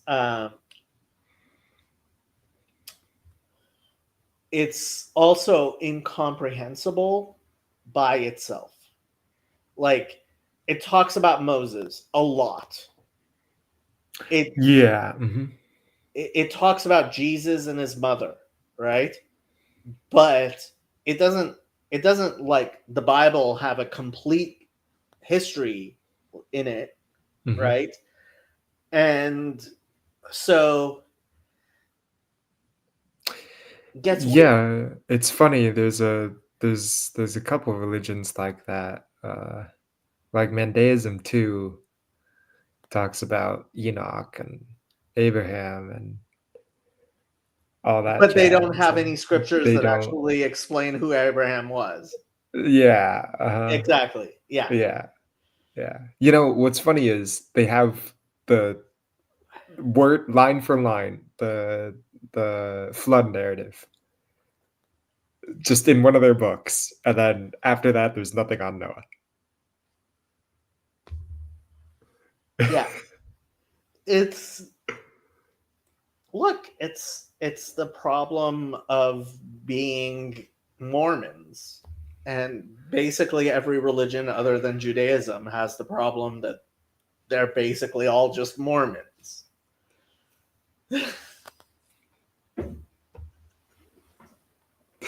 Not my fault that like the Mormon analogy just works really well with all the other Abrahamic religions other than Judaism.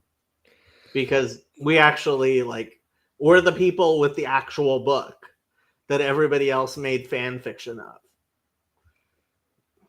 I mean, the fanfic call is from your own house. You know, like fanfics are kind of going around at Yes, this. we had fanfics within Judaism, and then we You started no, having no. fanfics outside of Judaism. You have fanfics within Judaism. I mean, I guess if you would call like the Midrash and stuff fanfic, but we realize there's a difference between the Midrash and like our scripture. We, Yeah, we even distinguish between like the books of the Bible and the Torah. Like the Torah is it. That's what's interesting to me at the time, because you do have stuff. You have the weird stuff at the Dead Sea Scrolls where they're like combining the books of Deuteronomy and Exodus. Really, I And didn't know that. They you're kidding me. they have like Deuteronomy, Exodus. Yeah. Okay. They it's funny, you know the Sabbath, whatever command, keep it holy because I'm the Lord your God who brought you out of Egypt from Oh, Deuteronomy. And they have their version of the 2 Ten Commandments all yes, in one. yes. Okay, that's not Yeah. strange. Yeah. That is strange. Why is that strange? Because it's like they're screwing around with the text. Yeah, they're trying to. I mean, like at the time, Jews were reciting the 10 Commandments during prayers, and the question is, which one do you recite? And I can easily understand for liturgical purposes having one mixed version. That's not that doesn't. Yeah, at the time it was like reciting the 10 Commandments with the Shema was an actual thing. There's other places where there's, what do they call it? Conflagration, something like that, where they try to get the books to line up with each other. I mean, look at the synoptics. We would never. It's all what they wrote from the beginning. Exactly. All from the beginning. I'm still convinced Jesus lived about 200 years before Paul. I don't know, At least 100 years before Paul. Usually these messianic movements, they have an inflection point. They have one congregation point. Okay, but why couldn't that have been 100 years before Paul? Dude, I don't know the time frame. I just read these books. They're cool books. I love reading them. Who cares about historical analysis and stuff? That's the boring stuff. History matters. History matters, but I think the text and what it says matters more. A Bekisha on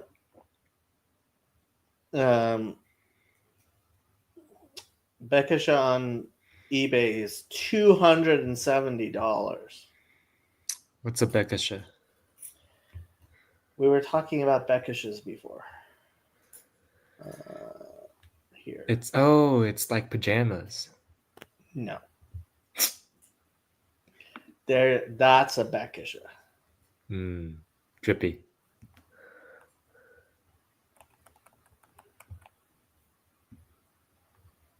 But it's a gray Beckisha. Yeah. And they're calling a Bekisha a Kapata, which tells you they don't know what they're talking about.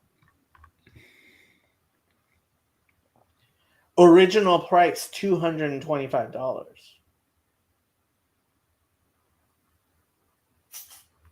Yeah, no man.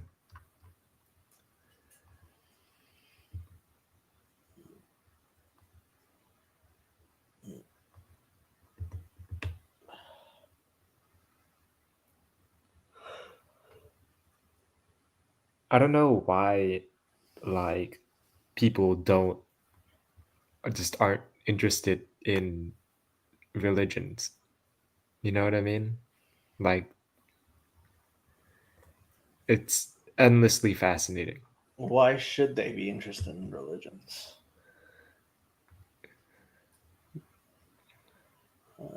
I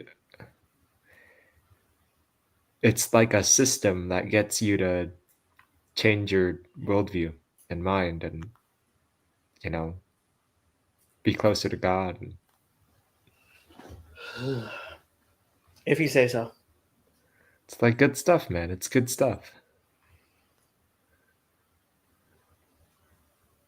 If you say so. If I don't say believe so. in religion. You don't believe in religion. I'm morally opposed to religion. You're morally opposed to religion. Religion is against my religion. Yeah. Alright. Okie dokie. Okie dokie then.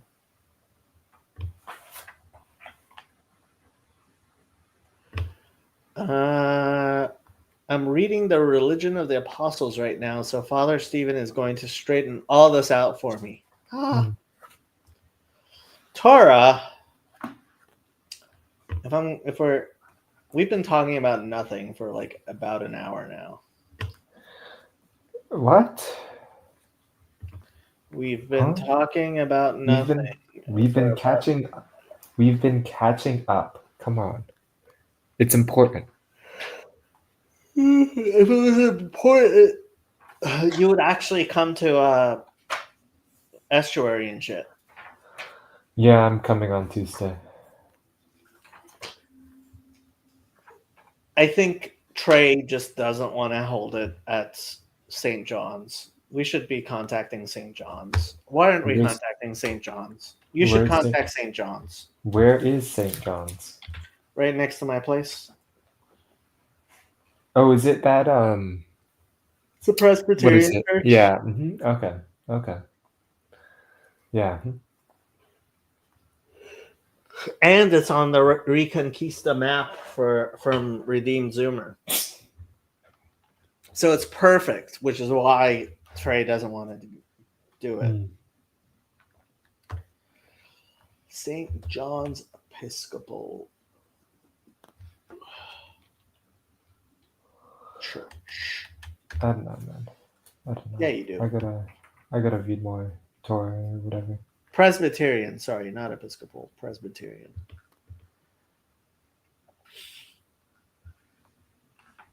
They have a website and everything. Watch the full service here.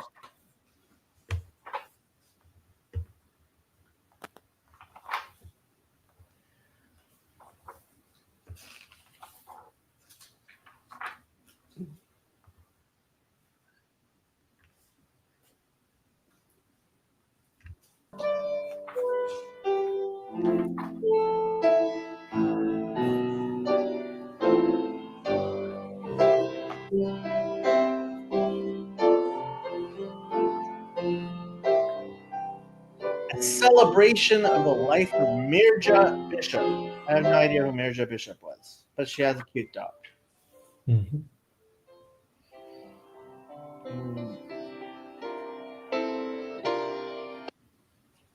Sunday, March 2nd and 9th, like that already passed, and they still have it on their thing. This is not portending.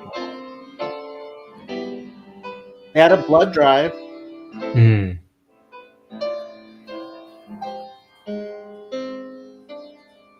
Welcome. We're glad you're here. Please join us in keeping a meditative quiet in the sanctuary as we prepare for worship. Today, following the sermon, prayers for healing and wholeness. Seems very boomerish. There's some churches like that, you know.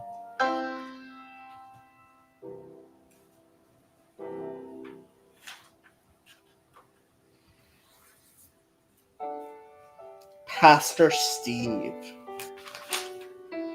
You should call and ask to talk to Pastor Steve. Mm.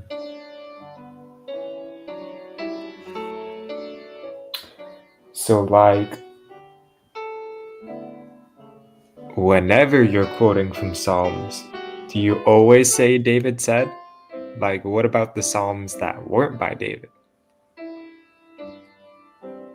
I never say David said. When have I said David said? I just assumed you would say David said, but like, if you don't, Good then morning. Welcome to St. John's. I'm This Pastor must what be else would you Pastor say? Steve. and welcome to those of you who are online today. Thank you for What joining else would you us. Your say? sound I is want to not remind very you to fill good. out that How else would you quote communication Psalms? Would card you if say you're like, "Oh, from Tehillim"? Yeah, that's precisely Really? what I would say. here for the first Okay. time today. And also, if you want any additional information about St. John's, make sure you go to our website, to stjohnspress.org. That's why I'm where here. you I can went to also your sign up website. for our newsletter, and that's always a possibility, and that is a great source of information. There's a lot going on today. In fact, there's a Red Cross blood drive that's been sponsored by our deacons. That's happening after the service today as well. Adult so there's Bible still an study. opportunity, I think, to walk on 9 a.m. and on a and to Sunday morning donate Bible today. study. So I want to encourage you to do that if you can. Let's settle our hearts. Let's take a couple of deep breaths. They're taking deep breaths. Invite the Holy Spirit to come, Lord, and join us here, meet us here in this place of worship as we begin from the Psalms. Dr. The Lord is Stephen our light Craig. and our salvation. Whom shall we fear? The Lord is the stronghold of our lives. Of He's whom reading shall from we be Psalms. He afraid? didn't say David says. When darkness rises and What can I enemies say, surround man? us, What can I say? we will not be shaken. We don't For the own him. Lord is We our don't. light and our shield. We're not He's affiliated. with us in all You're not our affiliated with struggles. St. John's Presbyterian One Church. thing we ask We're from the we're not Lord, affiliated. this only do The we seek. comments are turned off. I don't Wait know for if the I Lord. Be strong and take heart if I approve of this. and wait for the Lord. Lord, help us to wait upon you today. Help us to seek your face this morning, to open our hearts, to rest, to stop, to pause from all To the stop busyness, and pause. cluttered This sounds thoughts, like some boomer the shit. concerns about tomorrow or this afternoon, or what happened yesterday, or This is definitely boomer shit. This is such boomer shit.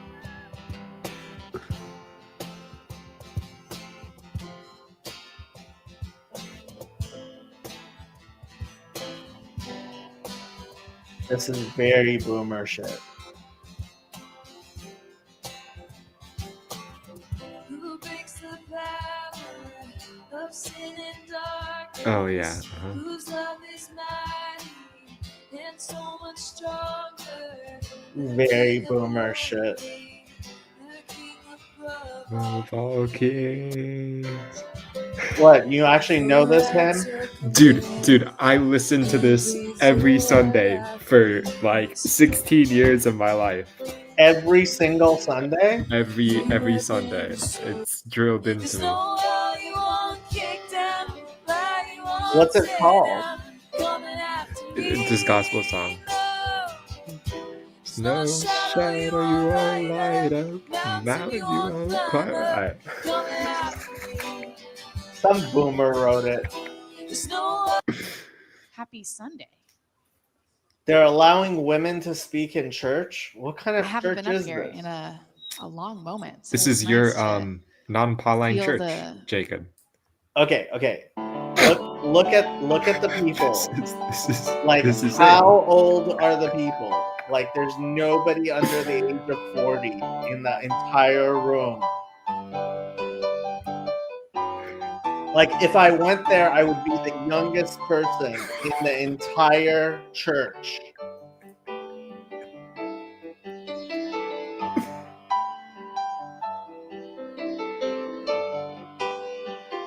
Like, every single person is shuffling like they have a broken hip.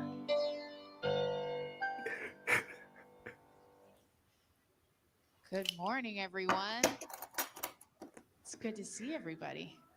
Happy Sunday. Good to see you too. Happy Sunday. Happy Sunday. I haven't been up here in a long moment, so it's Okay. nice. Okay. He looks like he might be under 50. Maybe.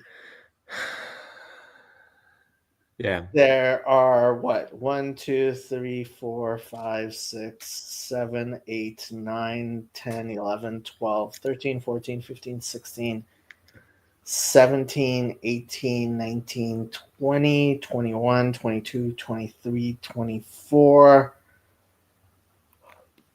25, let's say, people in the church. Do you realize that property is worth, I don't know, $25 million? Mm-hmm.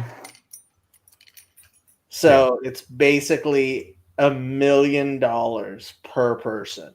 To Yep. feel the, I don't even know what this is called.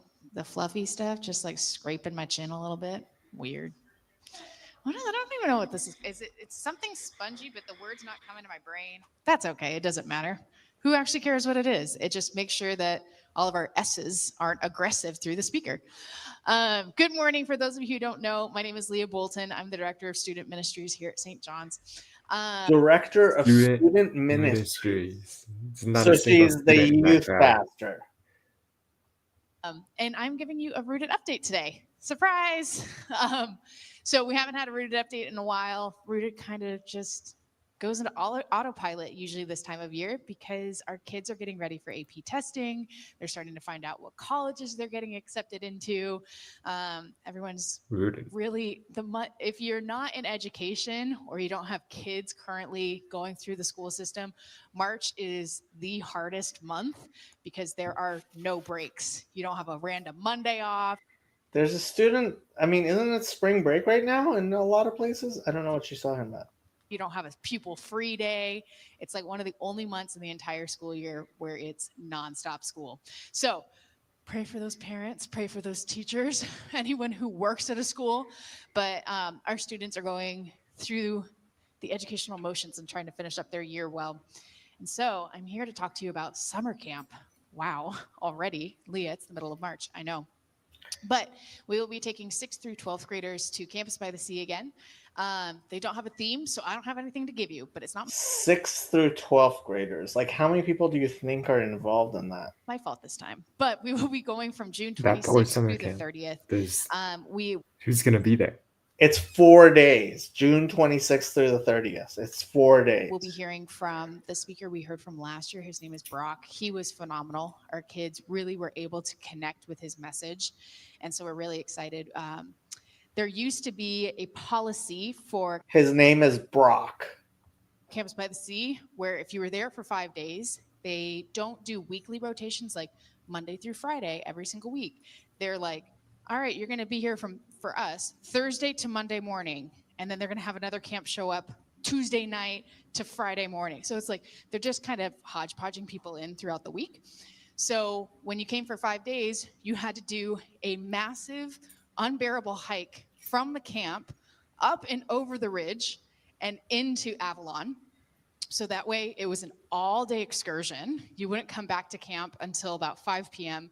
That way they could clean the entire campus, deep clean it.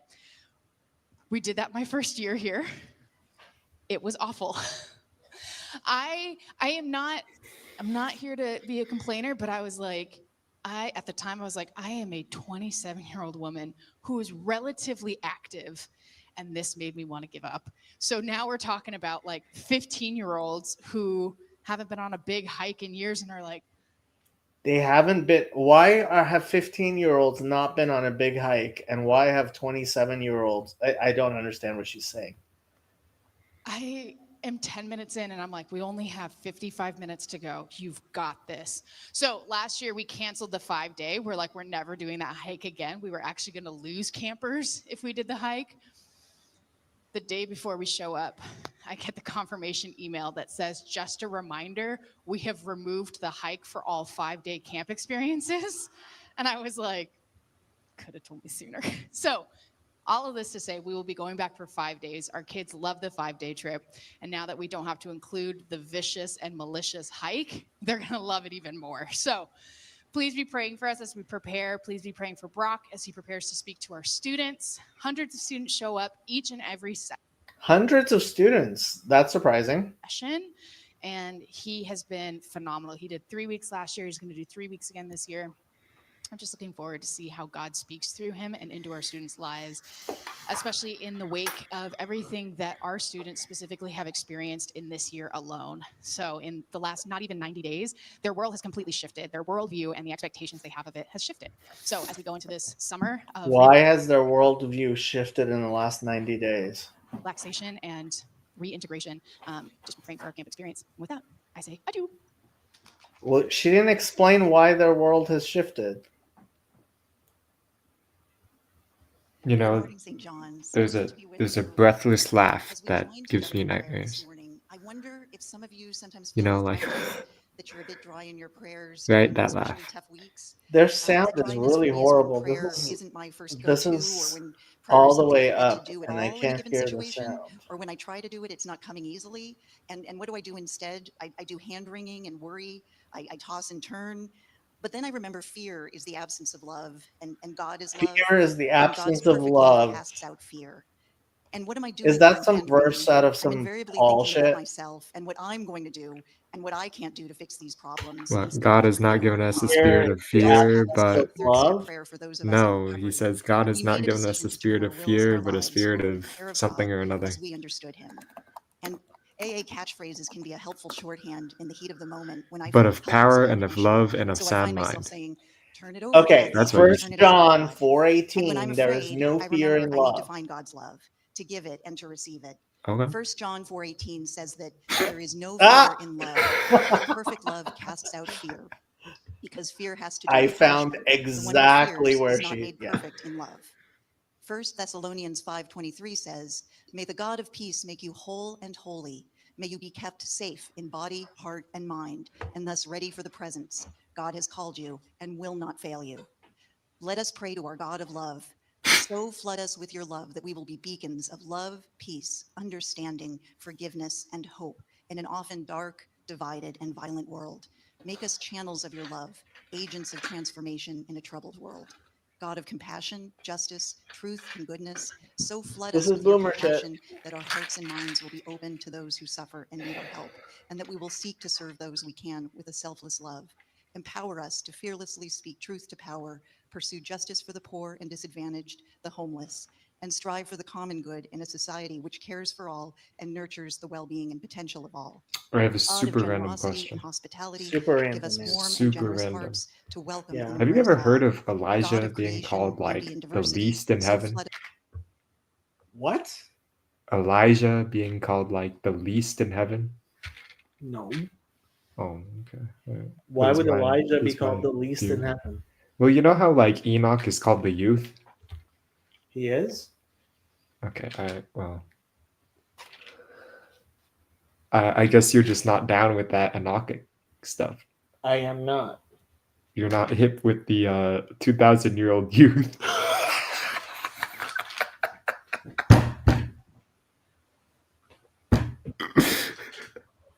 So here I'll show you. I'll show you this thing that I tweeted out.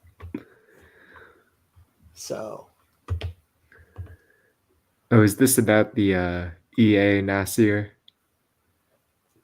and his this is copper, his low quality copper? yep. So here's the translation. I will give Gimmelson, when he comes, fine quality copper ingots. You left then, but you did not do what you promised me. You put ingots, which were not good, before my messenger Sitsin, and said, if you want to take them, take them.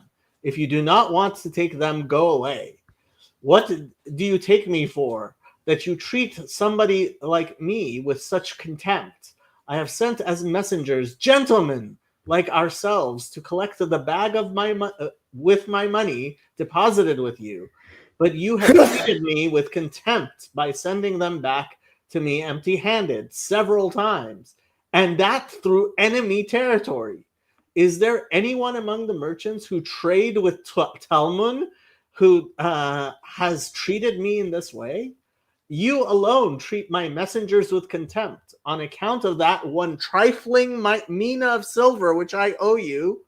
You feel free to speak in such a way, while I have given to the palace on your behalf 1,080 pounds of copper, and Sumi Abum has likewise given 1,080 pounds of copper, apart from what we both have had written on a sealed tablet to be kept in the temple of Shamash.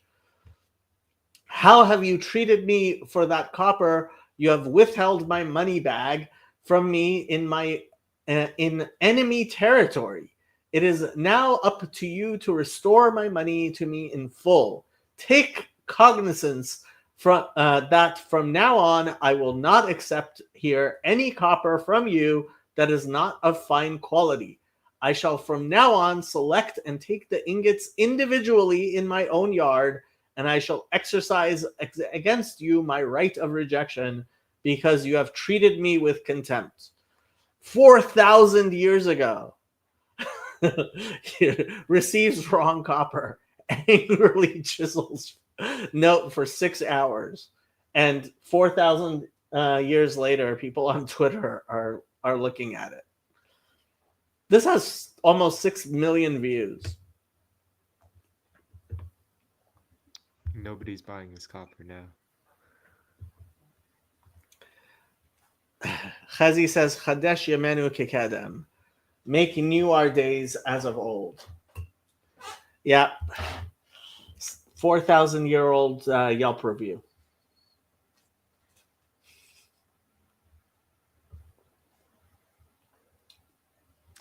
Okay, Chazi, if you're not going to jump on. I probably have some Perkeavos questions. You have what questions? Perkeavo or whatever. Pirkei Avot? Yeah. You read Pirkei Avot? How dare you? Oh, I did the first 3 chapters, and then it wasn't my beloved Second Temple literature anymore. So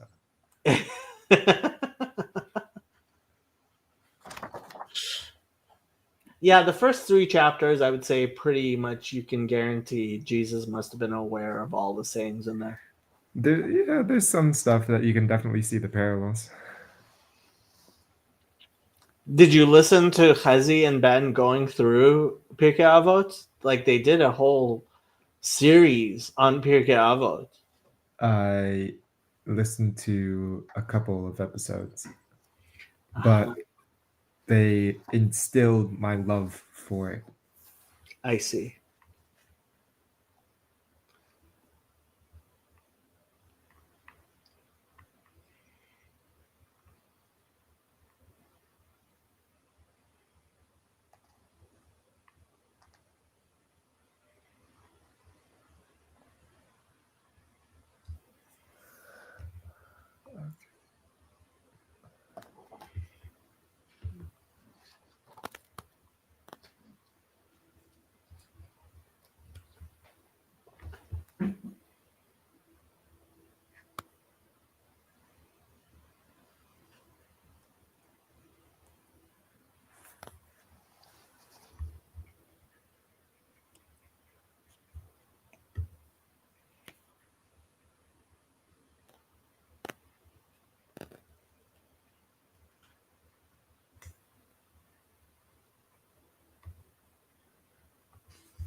Oh yeah, what's this whole know from where you came to where you are going before whom you are going to give a report?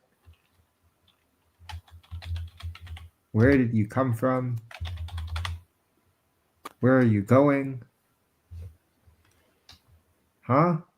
That's my favorite Mishnah, if I remember correctly. Let's pull it up. Which Mishnah are we looking at? Akavia ben There should be Mahalala. a chapter and number.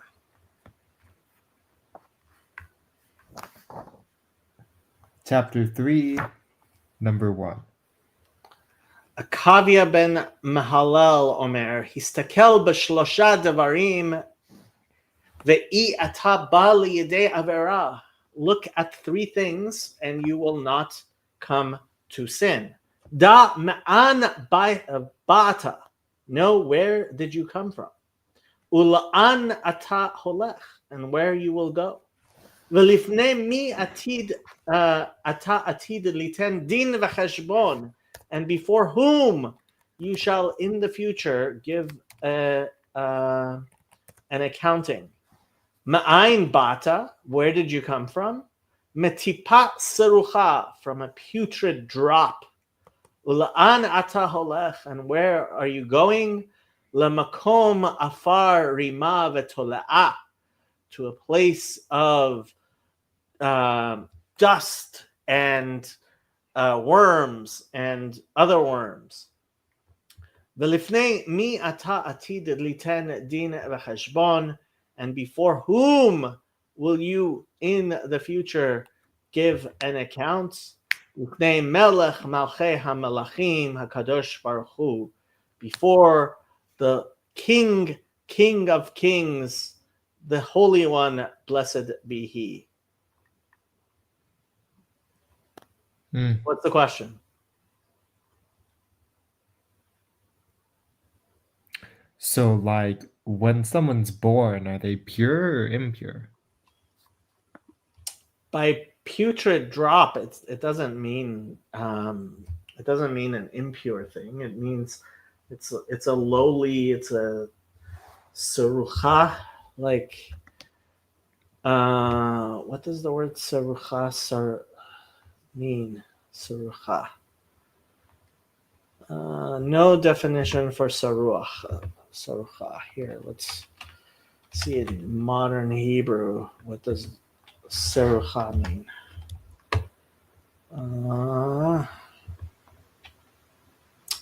From Hebrew, sarucha, sarach.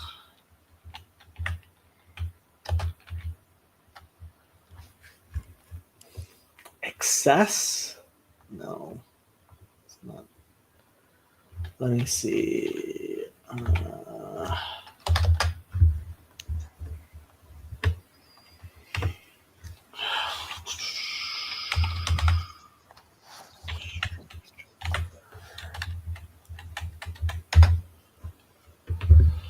Sarah.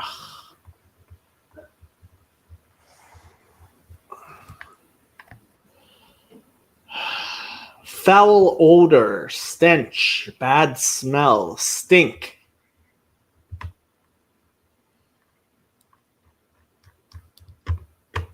Got it?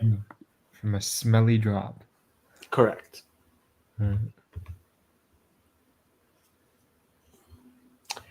Andrew, there are teachings regarding Elijah and Enoch in the Zohar. They share the same name.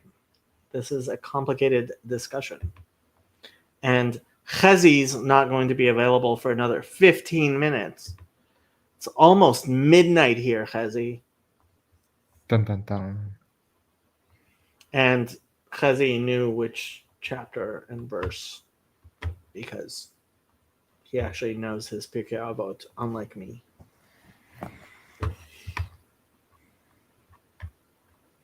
Yeah.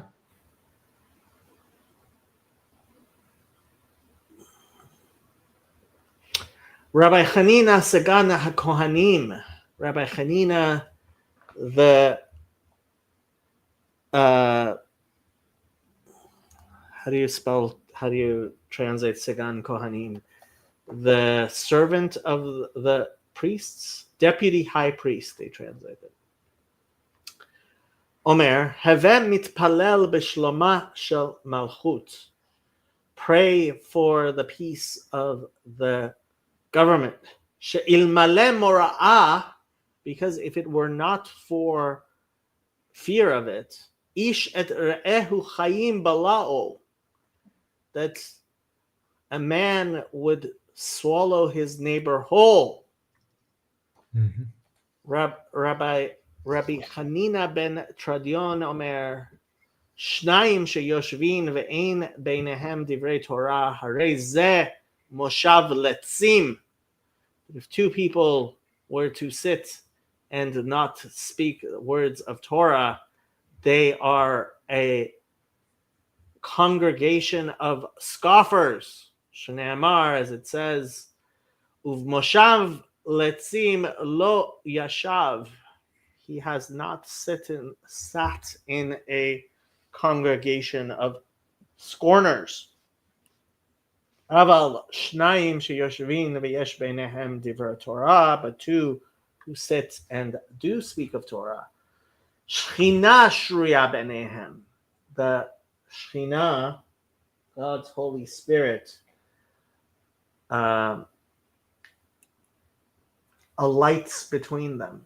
Shneamar, like it says in Malachi chapter 3, Az nidbaru yirei Hashem, ish el re'ehu, v'yakshev Hashem v'yishma. Thus, those who fear God will speak one to the other, and God will hear and listen. V'yikatev sefer zikaron lefanav, and there will be a book of chronicles written before him. Le'yirei Hashem u'lechoshvei shemo, to those who fear God and who account his name. Ein li ela shnayim, I understand from this only two. Minayin shafilu achad sheyoshev ve'osek b'Torah shakadosh baruch hu kovea lo schar. How do we know that even if one person sits and busies himself with the Torah, God sets for him a reward? Shneamar, like it says in Lamentations chapter 3, Yeshev badad v'yidom ki natal alav. He sits alone and is quiet, for it was taken from him.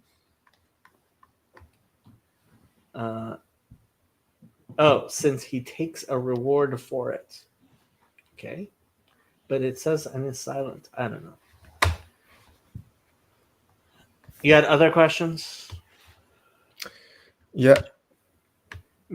This one's kind of out of left field, Unlike your other questions. unlike my other questions. Whatever Schiffman was talking about, how the Baptist wasn't. Who's Rabbi Like- Schiff? Oh, the guy from that Torah Yeah, thing? yeah, Okay, yeah. He's He's like this the whole, archaeologist guy. yeah, perfect, yeah. How like the moniker the Baptist is like something that continues in Judaism. What? Yes, I think so. Let me search it up.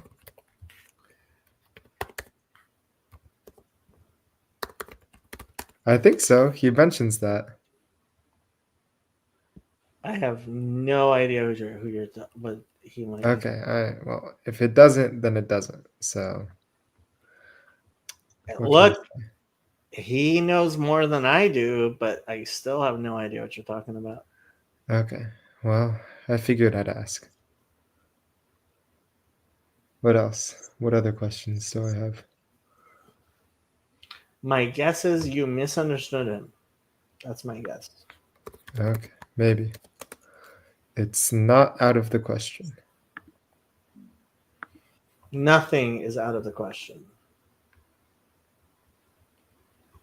Ever.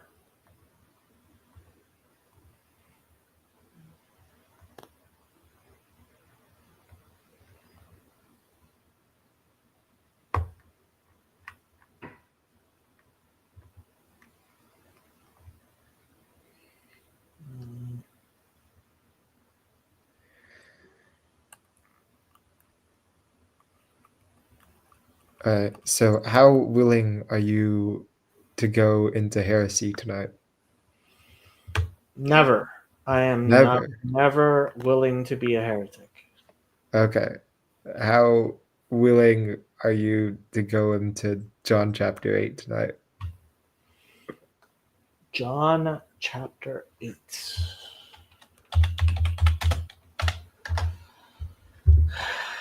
John 8.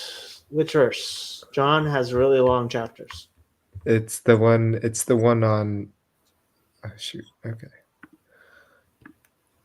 Just start from the beginning and we'll go from there. From the beginning. John Mhm. chapter 8. Jesus went on to the Mount of Olives. How dare he? And early in the morning he came again into the temple, and all the people came unto him, and he sat down and taught them. And the scribes and Pharisees brought unto him a woman taken in. You know that this was added to the Bible like 200 years after John, the Gospel of John, right? Okay. You want to start at verse 12? Yeah, the verse 12 to 20 is the one that I'm kind of wondering about. Then spake Jesus again unto them, saying, I am the light of the world. He that followeth me shall not walk in darkness, but shall have the light of life. The Pharisees therefore said unto him, Thou bearest record of thyself. Thy record is not true. Don't even understand what that means. Jesus answered and said unto them, Though I bear record of myself, yet my record is true, for I know whence I came and whither I go. But Yeah, ye that's the bit. cannot tell whence I come and whither I go. Ye judge after the flesh, I judge no man. And yet if I judge, my judgment is true. For I am not alone, but I and the Father that sent me. It is also written in your law that the testimony of two men is true. I am one that bear witness of myself, and the Father that sent me beareth witness of me. Then said they unto him, Where is thy Father? Jesus answered, Ye neither know me nor my Father. If ye had known me, ye should have known my Father also. These words spake Jesus in the treasury as he taught in the temple, and no man laid hands on him, for his hour was not yet come. Then said Jesus again unto them, I No, go. you don't have to. What? You don't have to. That's a lot more. We can stick. I'm with trying this to bit. understand what he's saying. I don't get it. Okay. All right. Are you using the KJV? Yep. Okay. All right.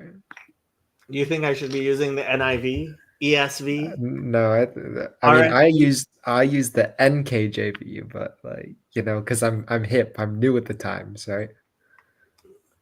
Amplified Bible. Oh That's the no, perfect. no. You love the Amplified Bible. You know what my favorite is? My The message.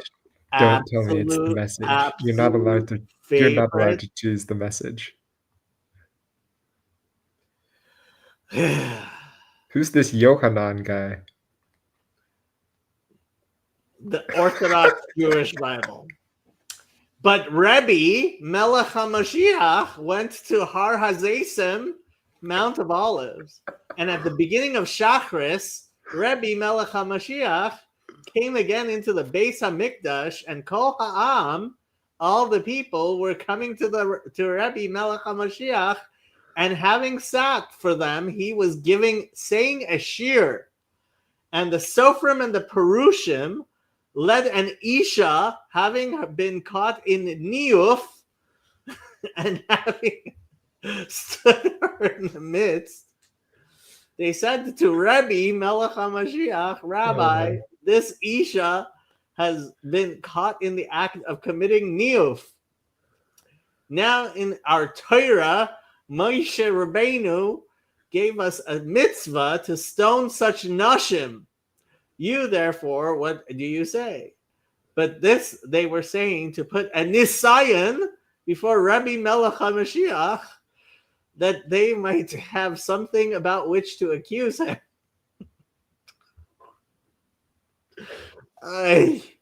But he, having stooped down with his finger, was writing on the ground. So it's so bad. Zakanim. And she said, no, Adoni. And Rebbe Melech HaMashiach said, neither do I condemn you. Go and practice hate no more. No. Oh, no. Then again he spoke to them, saying, Ani hu ha'or ha'olam hazeh. The one following me will never walk in chayshech, but will have the or ha'chayim. Oh, God. But your edut is not ne'emana. Kitty, come here. Meow.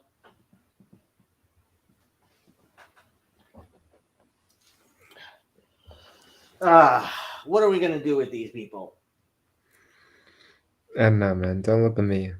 Shadow, But what are we like, gonna do with these people? why does he bring up the come from and going bit? Why does he bring up that bit? I have no clue. Okay. Yeah, I don't know. No idea whatsoever. I don't know. Shadow, you have to correct this.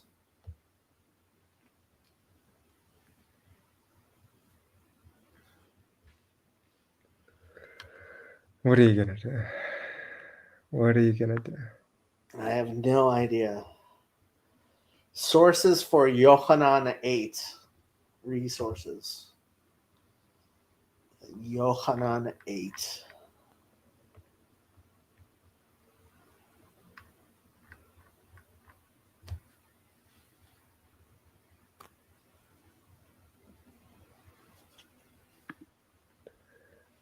I wonder what he calls Mark.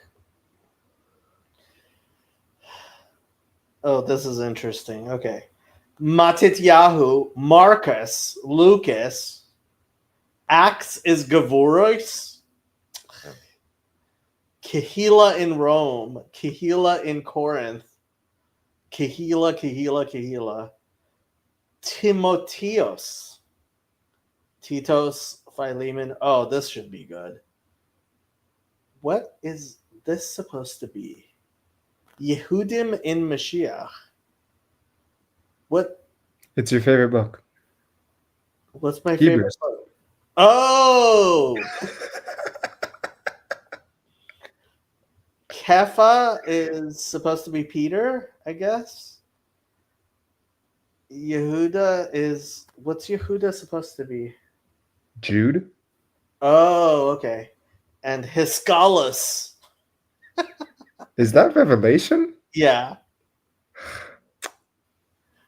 It's funny that he keeps on moving from Ashkenazis to Ivrit in, like, it's Matityahu, but then, and Gevurot, but then it's what you call it? Hiskalus. This should be interesting. No, let's read Philemon. This should be interesting.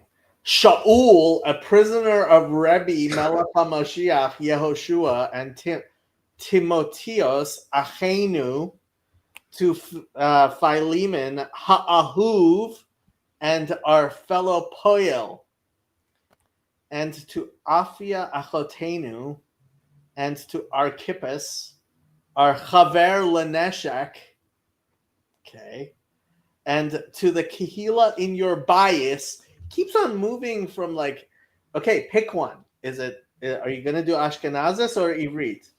Chen v'chesed Hashem and shalom Hashem to you from Elokim Avinu and from Rebbe Melech HaMashiach, Adonenu Yehoshua.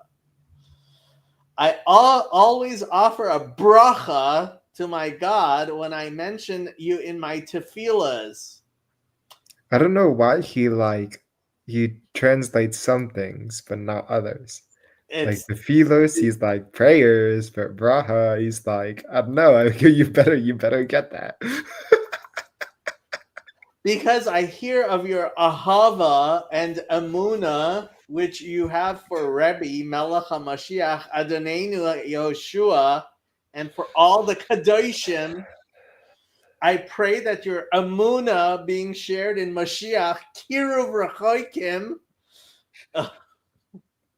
may become effective in the da'as. Again, he went to Ashkenazis.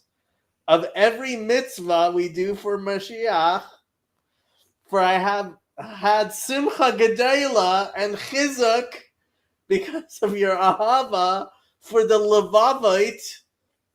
Again, back to Ivrit.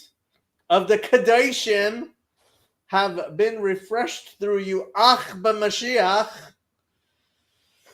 Therefore, though I have much boldness, he didn't translate boldness. What could he have used for boldness? Chutzpah. In Rebbe Melech HaMashiach, that I could in fact order you to do your chova mesuarit of avodas kodesh. Again, like it's either musaris and avodas kodesh, or it's musarit and avodat hakodesh, but you can't, like, it's so bad. Have you ever seen this before, Chazi? Seen what? The Orthodox Jewish Bible translation. The Orthodox Jewish Bible, like who translated this? Not an Orthodox Jew. Oh, well, okay. You know, this John 8, Rav Yochanan Shmone, I don't know how he's calling it. Yeah, John 8 was Yochanan Shimone. Yeah. Yeah, so that story, there's a lot of issues obviously with that story. First of all, that it didn't enter the Christian Bible for like 200 years after the Christian Bible was written.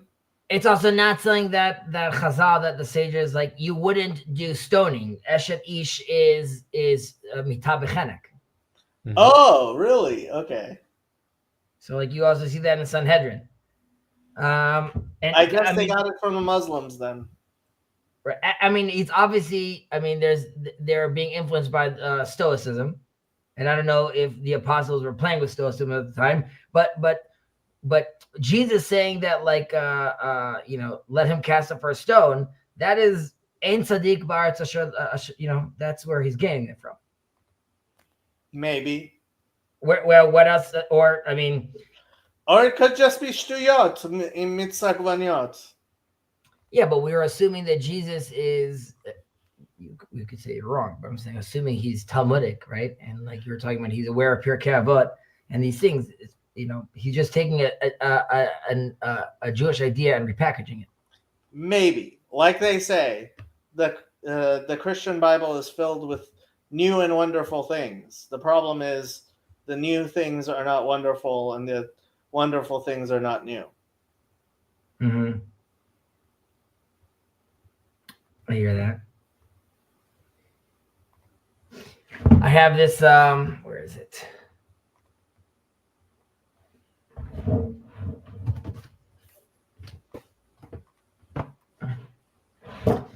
I have this book I got from my grandfather. Yeah. Which was by this guy named Yaakov Tzuri Shaddai. It's called Habrit. Okay. And he takes that means the covenant for the covenant, right? people who are watching. Yeah. And he takes every verse in the New Testament and he shows he shows like sort of he gives the verse, and then he gives like a breakdown like where the source is in Judaism, where it's coming from. And, like, Did my cousin contact you? he did not. He said he was going to contact you. I don't know how much longer he's going to be there. 1 second.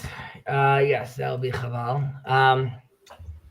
This morning, unfortunately, we were woke up at 4 a.m. with a missile alarm, so we all had to run to the safe room. It's been a few months since we had the last one, so that was an eventful morning. What Again, time? I'm sorry. What time was it? 4 a.m. The Houthis sent missiles. Sounds like fun. Yeah, sounds like fun. It's just it's all weird, just because like it's a weird scenario to have.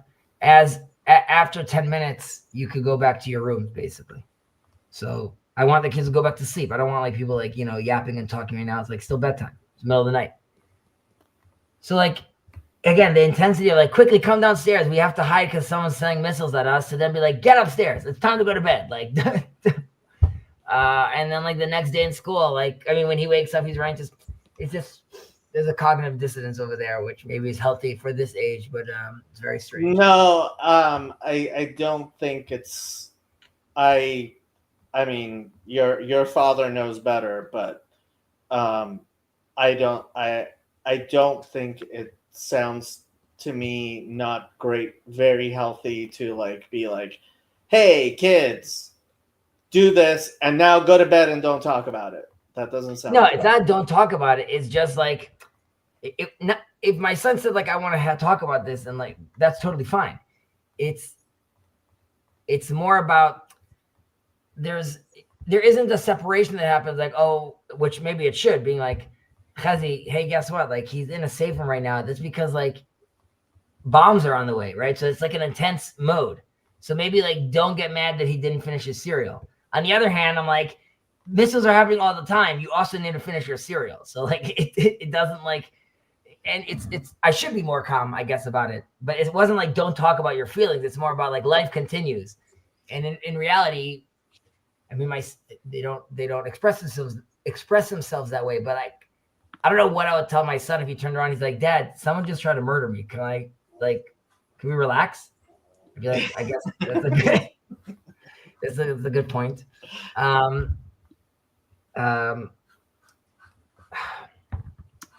But she's soon going to be here, so I'm very excited. Who's she? Oh, you mean Shabbos? The Shabbos queen. She's coming. Shabbos. She's on the way soon. I think this week I'm going to take a walk with my sons into like there's like a forest over here before Shabbat. Not Hidbodadus, but maybe we'll just take in some nature. Nature's good.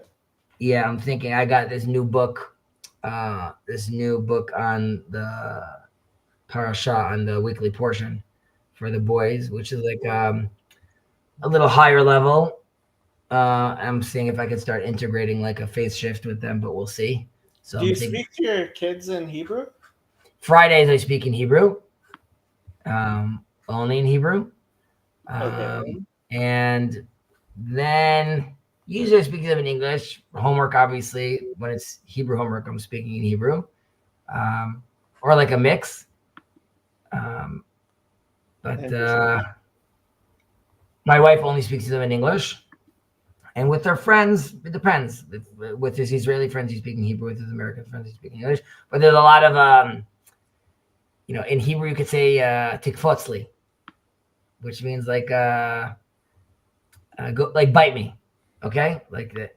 So my son's like, jump for me. I'm like, no, you can't translate tikfotzli into English and then use it to one of your friends and tell him, jump for me, because he'll just jump. He doesn't understand that you're like. This is like that they didn't do, but this is an example like we did when we were younger. In Hebrew, you say "bonazmin pizza." So my sons also have said, and we said this about let's invite pizza. Right? You're like, you don't, dear pizza, at 6:15, you're welcome to come to my house. We're very excited to have you. So, you know, little things like that, but they'll get used to it. My older son is gonna start reading Harry Potter, so he's very excited about that. So that's also like a strange little milestone to think about. Him reading that's transphobic's work, but we'll be okay. I hate to tell you, but Judaism's rather transphobic. Right. At the time, or it is. I think they fear for them. I guess the biggest I was mentioning this a little yesterday's stream.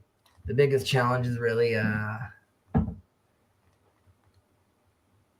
just with the other kids, the other families over here, sort of their values and how they're expressing their Judaism, which is I'm very open to different strokes for different folks, but how it affects my kid obviously matters to me. So I was talking to the rabbi of the school, and I'm thinking if like, do I need to move him out of the school or not? Well, why? How is it affecting your kids? Just like, I know, well, they're in different schools. My younger one, my other son is in a school that I'm actually more comfortable with. My older one, I wanted him to go to a school that was like a little larger, more people. I thought he could use some, let's say, toughening up, but like he could be around more people, different dynamics. I was okay with that. However, the school itself is like a little less.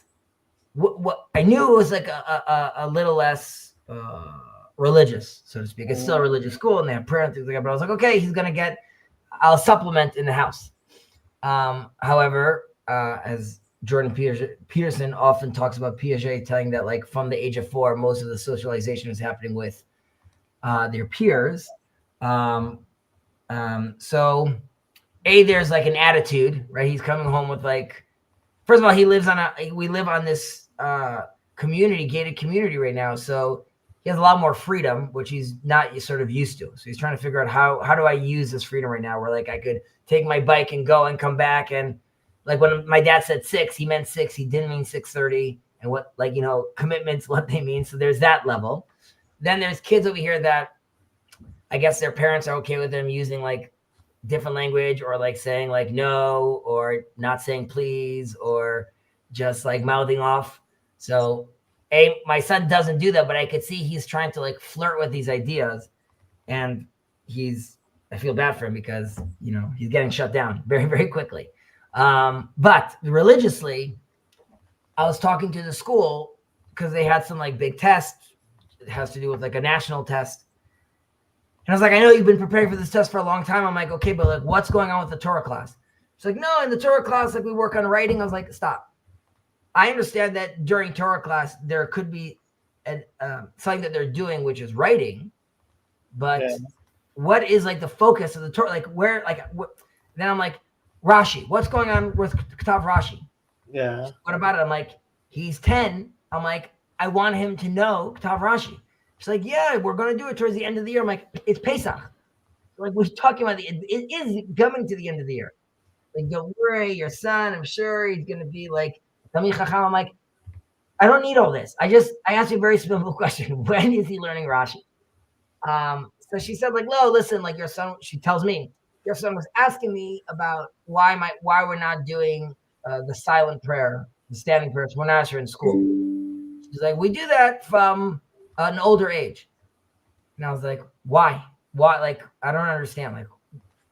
Like, so these are things that maybe I should have been like more on top of, but there's coming from Jerusalem, there's certain things that you don't have to ask because like, I guess it's more established, right? And like coming to the neighborhood, I was assuming like, okay, like it's still, there's certain fundamentals over here that they're going to cover. So I have to think about that right now. Like, am I taking him to a different school? There's a social aspect to that. I have to see. Like, I see his cousin. I mean, have you asked him about changing schools? I didn't speak. I'm first getting my research right now about like I want to know exactly like what's what. What schools it's- are available and stuff? I mean, my nephew, who's a year older, Yeah. is in a different school, which is a lot more intense. A lot of Gemara class. I mean, like a lot more Torah heavy. And my brother and I talk about this often, which is like we sort of wanted to avoid that growing up. Like I didn't want as Torah heavy as I had, not because, of course, I don't appreciate the Torah. Just like why does like my 10-year-old need to be like memorizing, which I remember not liking. Is like why am I memorizing these verses? Why do I have to like read this again and again and again? Because at that age, you can actually memorize things.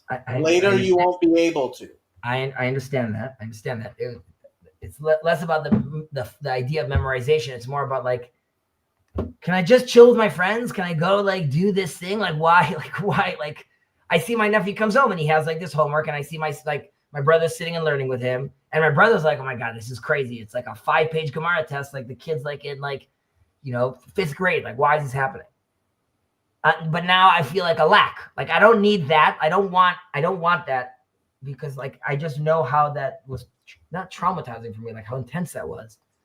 But I'll tell you, I actually like, for me, the biggest thing would be to put him in school with his cousin, regardless of anything else, because I just think cousins spending time with each other is just so like important and helpful, especially if you share the same value. I mean, that's one of the reasons why we bought houses next to each other, because I mean my sons do play soccer together. Like my son and my cousin and his cousin play soccer together. We have Shabbos, like, and there's a lot of communal time together, which is amazing, which is like exactly what you're talking about. Like I love that. I also love that like I don't have to be worried, right? He's with him. I'm not like, what are they watching? What are they doing? Like I know it's all things that like are coming from my household. Yeah. And that, like I was telling yesterday, what's been difficult for my brother is, okay, so the youth groups are now co-ed. There are still religious observant youth groups, but in Ramat Beit Shemesh there was more options to pick from, and in this one, Bnei Akiva is How co-ed. old are these kids? The Bnei Akiva starts from 4th grade. So you're talking about 10-year-olds co-ed. It's not co-ed in the activities. It's just a co-ed environment. As in, like, there's a girl group and there's a boy group, but they're sitting in the same building. In the same building. Yeah, and like they have like the Bnei Akiva song in the beginning, like together, but or like when they go on a trip. But let's say They there's the have male. women singing. No, it's not. It's not singing. It's the. It's not a song. It's just the mantra, the Bnei Akiva mantra that they say out loud together. And my point being, so there's a social aspect to it, and you the kids, the friends, things together. You're getting Shabbat. It's very nice. Okay. My brother, his nephew, my nephew is 15 and is now in this group. So my brother's like, now I'm dealing with like these girls texting him, and I'm telling him like, don't be texting girls. Like you can't, if you could only talk to them when you're in the youth group. Like I don't want and what do I mean talk to them? He's like, 15-year-old nephew is texting with girls. well, they're texting him. Yeah, how'd they get his phone number? No, well, first of all, to be fair, right? When my brother moved here, yeah. So like all the youth, like all the age groups, because it's a new community, come together. So like my nephew moved over here, a group of like 15 kids came to his house, knocking on the door, like, we made you food, come welcome. Like it's very nice. Like everyone's like very welcoming and like, let's hang out together. Like, and then you have like ages of 16 to 13 are like the older kids. So they do like a lot of activities together, so like a lot of movie nights, or like they're gonna do falafel thing, whatever. So it's nice. But my in brother, a Haredi neighborhood, people would be like burning down houses hearing about this stuff. No, not so. So the more, let's say, yeshivish people that moved to the neighborhood, they wanted to have the separate youth group. Okay, but there weren't enough votes basically for them to do it. And maybe when like more people come, they'll open up like another one like that, right? There's already split synagogues. The idea of 15-year-old boys and girls texting is like I can't put away the imagine texting it for a happening second. in Los Angeles. That's not happening in Los Angeles. What are you talking about? Kids younger than are having sex. Well, Porn is prevalent everywhere. everywhere. I mean, they say kids from the age of 9 are, that's going to be a very big challenge, though. Like the phones. Yeah, like frankly, I like the fact that in Chabad, basically until you're 18, no phones. So if you have a phone, it's a flip phone. It's not a smartphone. Yeah, so my nephew, the nephew that's a year older than my son, he just got his phone, which is like just like a Nokia phone that he could just call. That's basically it. And yeah, I mean, my sons don't have a phone, nor do they have screen time. Like besides homework, they have screen time like once a week. But it's difficult. Like I could see, like it causes tension, like with their friends, or like the thing, like they came for like a movie night to our house, and I was like, not that movie. I just don't like the language there, and not that movie. I just don't like that, and not that, like stuff. Like I could see, like he has to think like my friends are coming over to the house, like they're gonna meet my dad, and my dad's gonna be intense, and like he's not gonna let them say stupid, and he's like not gonna let them call like. I don't know. I don't want to be too intense for him and like his friends, but I'm trying obviously to educate him. So it also like shul is hard for them. They're very used to coming with me to prayer, sitting down and praying. Now, they're both younger, so like the youngest one also doesn't say all the prayers, and like the attitude is like once you're done saying the prayers, you can read. Well, you can read either Jewish law books, like I have like this comic book of Jewish law. Or you could use like comics for the Tanya, whatever it is. A book of Jewish law. That sounds hilarious. It's like a Pnei Halacha for kids.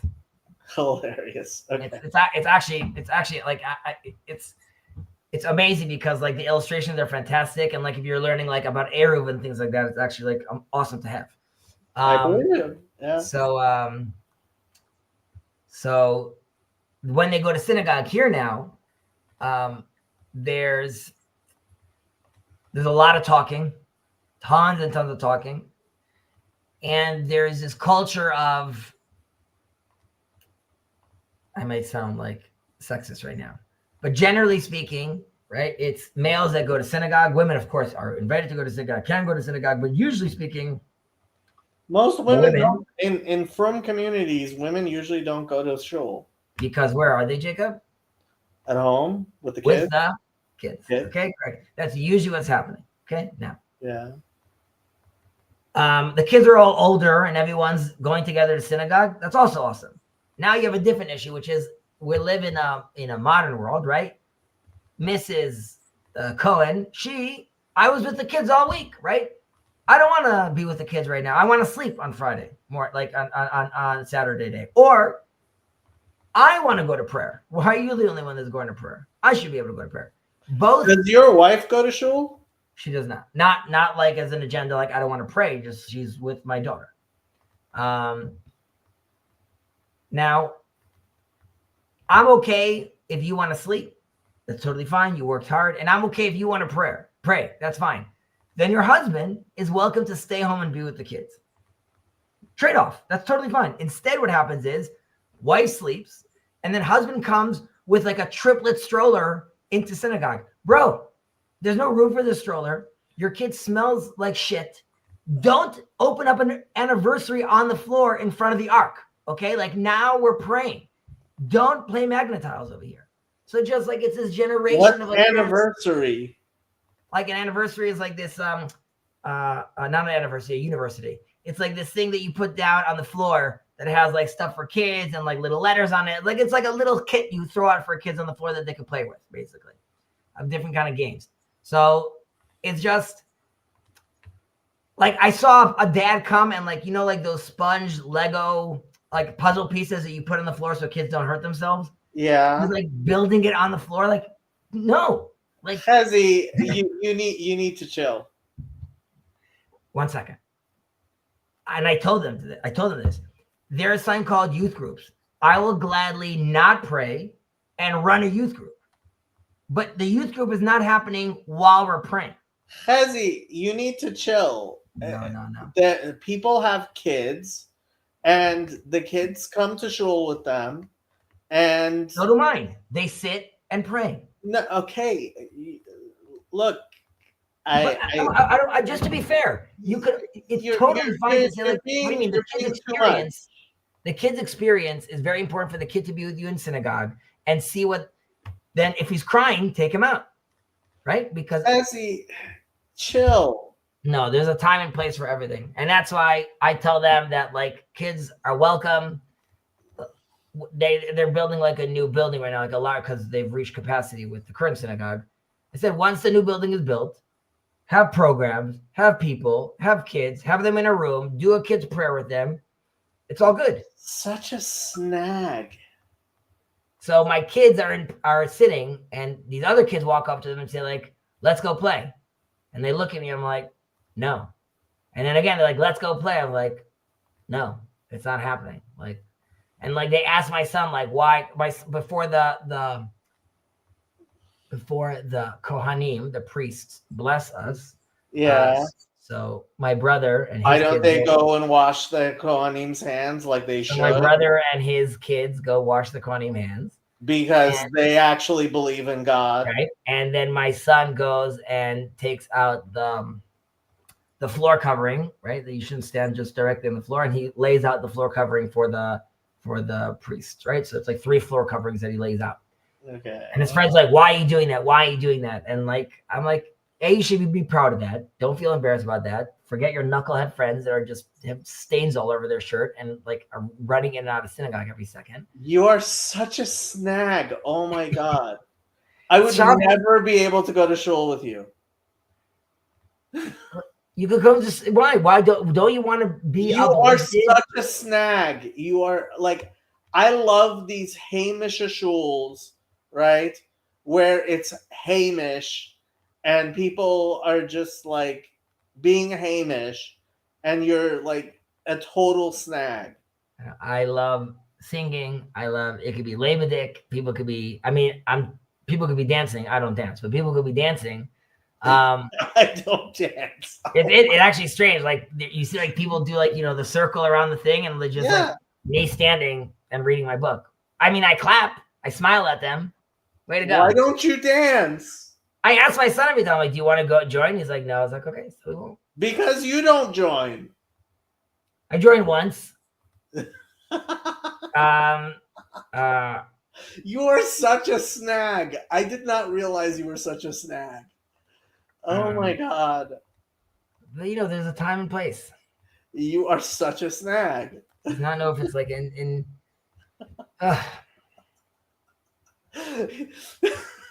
I'm just imagining if you ever were to go to a whatchamacallit shul. Karliner shul. Have you ever been to a Karliner shul? no.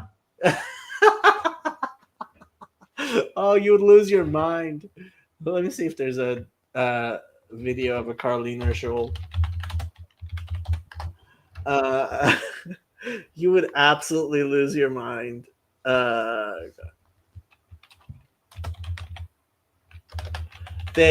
Because like during Amidah, like the Karliners, they're very loud.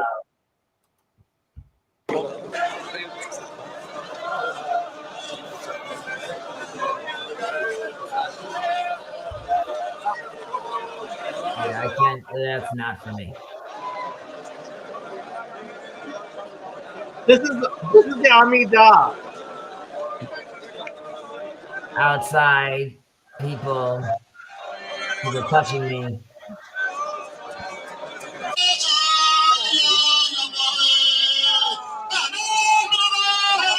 Like, what's happening over here? Okay. Like,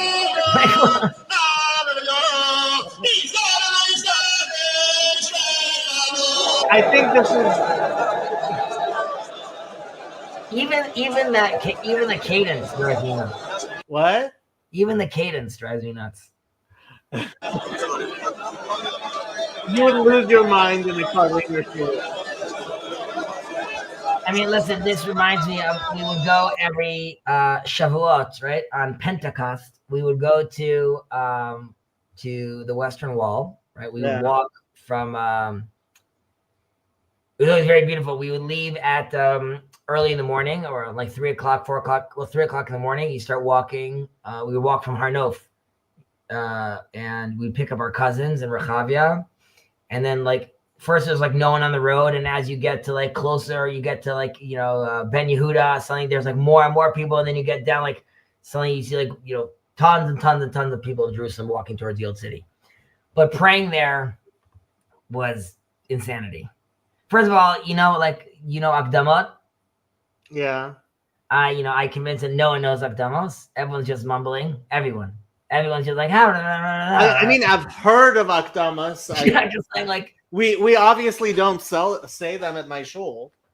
So, but there was a whole other world in the Western Wall on Shavuot, because most little kids at some point get tired, so they would just sit down, and then there was like, if you sat down, there would be like a whole world of kids like underneath, where you just see like all these little kids between like their parents' legs. So it was cute then when I was 6 and like I'm at the Western Wall, not like, I don't know.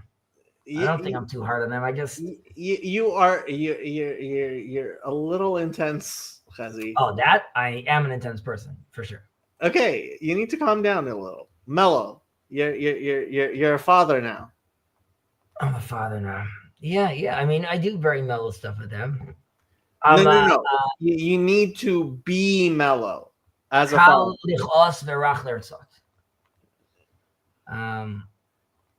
Kas is a it haunts. You're the type of guy, you're very makpid, I can tell. On certain things, you're very, very makpid. And Ein Hakam Melamed. No, seriously. Ein Hakaptan Melamed. As a father, you can't be a captain. That's a good point. Well, I don't teach them. I try not to do homework with them for that reason. I know, like, I could be like intense about like the homework. I do the Jewish studies homework. I do with them just because my wife is not going to do that with them. Yeah.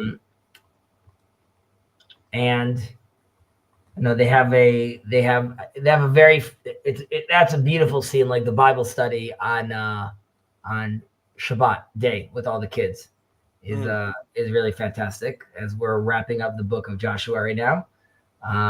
And so it's very nice to see the kids really interact with that. There's this new channel, a YouTube channel called Hidabrut, that started doing like these AI weekly portion things for kids. Okay. But I stopped my kids watching it once I realized that it's making up midrashim or talking about midrashim like it's pshat. Can be very, very confusing for a little kid. So it's a new world that we're experiencing. AI. Here, one second. I'm trying to YouTube. There's a YouTube Hidabrut channel, like Rabbi Breidowitz is on it, I believe. Hidabrut. When are you having your next rabbi on? My next rabbi on? Yeah. I don't know. We'll see. Okay. Here is an example of one. Menj, the Muslim apologist, invited me on his channel. So yalla, take him up on that. I just asked one of the workers, contractors I work with, if you could put me in touch with like a serious imam. Serious imam. I am like, because like there's a lot of jokers out there. I'm like, I need someone that like is serious.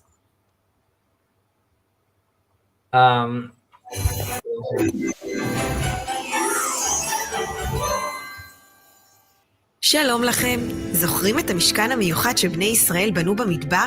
היום אספר לכם על הבגידים המיוחדים שלבשו הכהנים.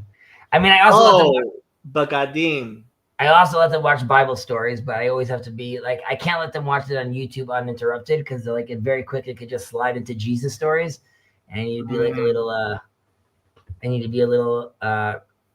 cautious about that. There's Jesus. זה מבטיח שהמנורה תדלק באופן הטוב ביותר.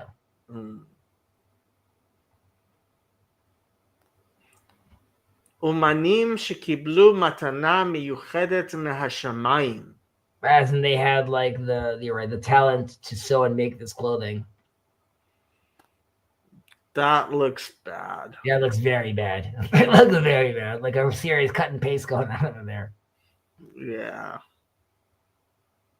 You know that an issue I do have, first of all, right, they had Torah scrolls like that and kippot. It's an Ashkenazi Torah scroll. What is this?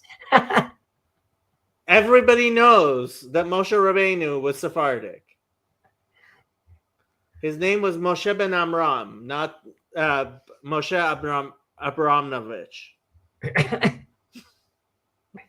And they're all Zionists also with Serbian. Yeah, with the kippot. Because people wore kippot sugrot back then. Yeah. It's not bad, actually.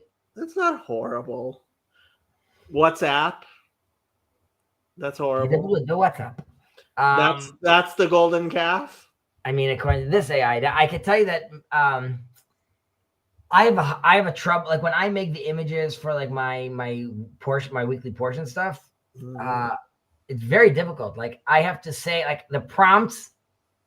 Like I'll be like, anytime I do if I ask for Jerusalem, I get Dome of the Rock. So I write like, give me Jerusalem with no dome. I get 3 domes. You're doing the opposite of what I wanted. You're right. I'm sorry. I'm going to fix it. I'm going to do it again. 7 domes. So then I write like, give me Solomon's temple based on like the biblical text. Like you have to be very specific. And I have to write like Moses doesn't look like Jesus. I always have to keep on writing. Let's see what Grok. Make me a picture of Jerusalem without the dome. No. First, okay, sure. Without the Dome of the Rock. Not Jerusalem. You have to write. Give me a picture of the 3rd temple. Give me a picture of the 3rd temple.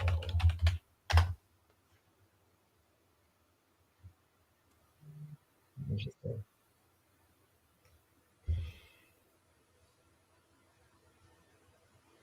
Grok can do images?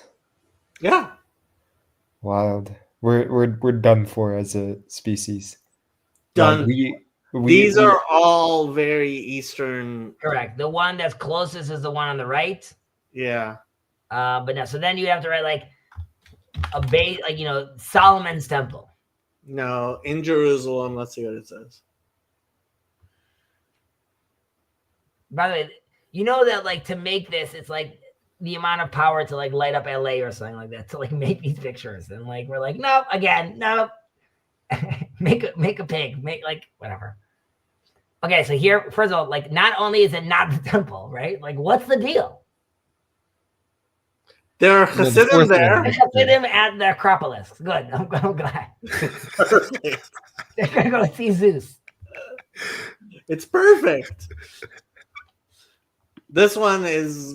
Yeah. It's ridiculous. It's ridiculous. Um, So if I say Moses, sometimes it'll give me like the Charlton Heston 10 Commandments Moses, which is like I'm okay with. But any biblical figure, I have to hedge, not Jesus, not Blue Eyes, Middle Eastern. details from the Temple Institute that Trey hates. Oh, sorry. Very Jewish, Third Temple.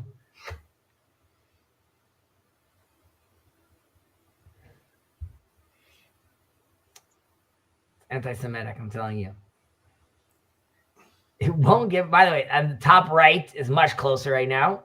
Top right's pretty good, actually. I think. Top right is pretty good. Top right is pretty good. What's crazy is that like they're still down to be like, and a dome. What's wrong with domes? I love domes. Domes are fine. This is That's not bad. That is Yeah. not bad at all. No gold, but that's not bad at all. Yeah. It just needs something on top of it, like a little circular shape. I mean, what's sad is that like the Dome of the Rock, when Omar made it, or when he was in charge, the A was called Beit El Migdas. It was called the house, the temple. Like it was the biblical reference was clear. Second, he made sure that the foundation stone was constantly clean, and there was curtains around it to make sure that it it's being respected. So like it's only Look now. at this menorah. Oi. That's a menorah. Yeah, that one's not kosher. Okay. And that one was That one's that one not also having a horrible. hard time. Bezalel, this is Bezalel's first draft. This is how he was going out. That's a menorah. That's a menorah. Sure. Where's it standing? Yeah, I just feel bad for words. See, the high priest is gonna come in and just like shake his head like, no.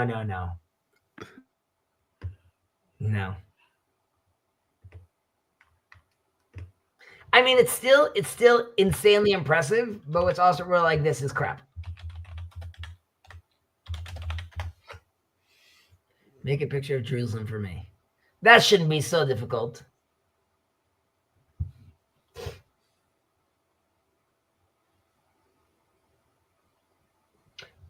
Right?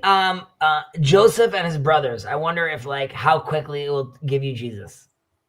By the way, now just give me a picture of Jerusalem. He's clearly on his bed. But like This Did is he vote? actually this. I don't mind any of this. the top This, left. this I'm not is liking. this is actually not so bad. The cross on top is not awesome. Where do you see a cross? I don't see a cross. On the roof? The menorah is pretty bad. No, That's that- not a cross. okay. Sure. That's By the not way, a you see cross. this? Hey, go back to that picture. I say go back to the other one. Which other one? This No, one. no, the dome of the rock is in the background. They didn't even put it in the temple. It's being like, have your temple over there.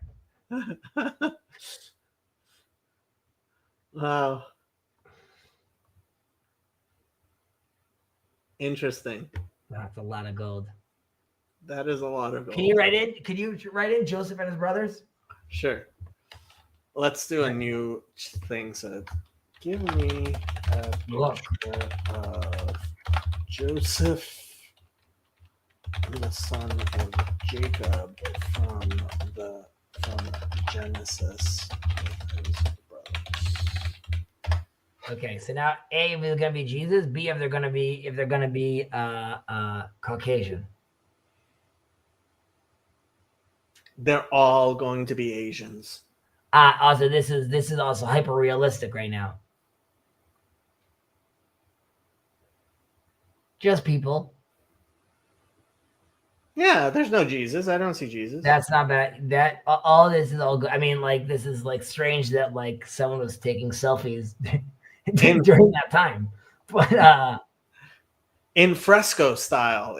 I don't Right. know why it told me to try in fresco style, but let's try in fresco style. there we go. There's our little Christians. There's- It's not bad. I actually First off- this one's pretty good.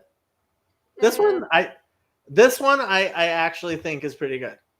Oh, little rosy cheek, Joseph. Yeah.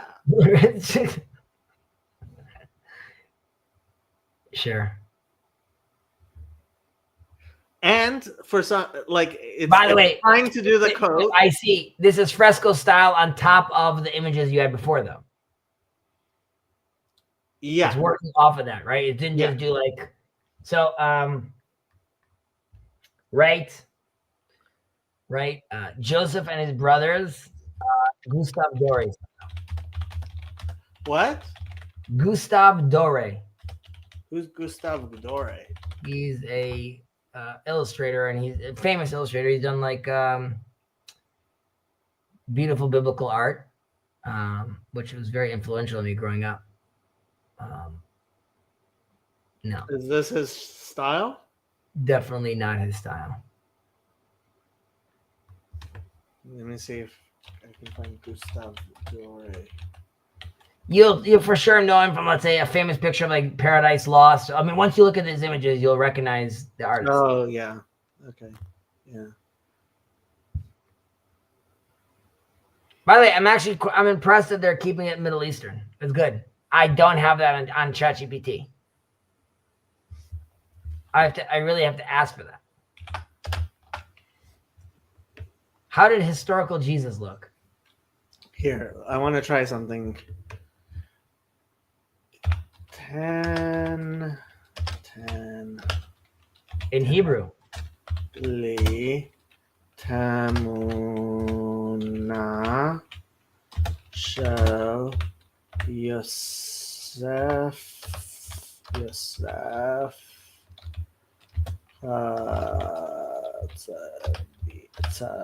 where's Tzadik? You don't have Hebrew letters on your thing. On my no. Hatzadik ve'echav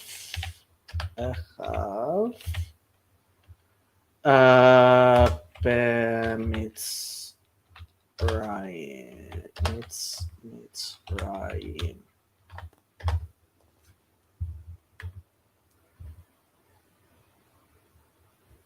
Yeah, you can in any language it'll understand you. A miracle. It's so amazing.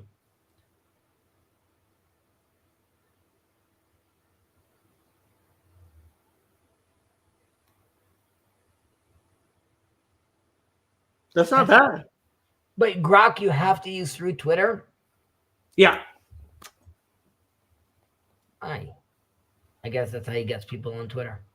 You in order to use Grok 3 like I have, you have to have a subscription. Well, I guess they could have a subscription to X and just not use X though. Just use the Grok. Yeah. Okay, maybe I'll do that. How much is it? So when I found out the level I am subscribed at, I was like, I'm paying that much, and then I found out that I still have my discount. I think like it's like something ridiculous that I would never pay, like $50 a month. Oh wow. I'm paying out $20 on ChatGPT. And yeah, I don't mind it.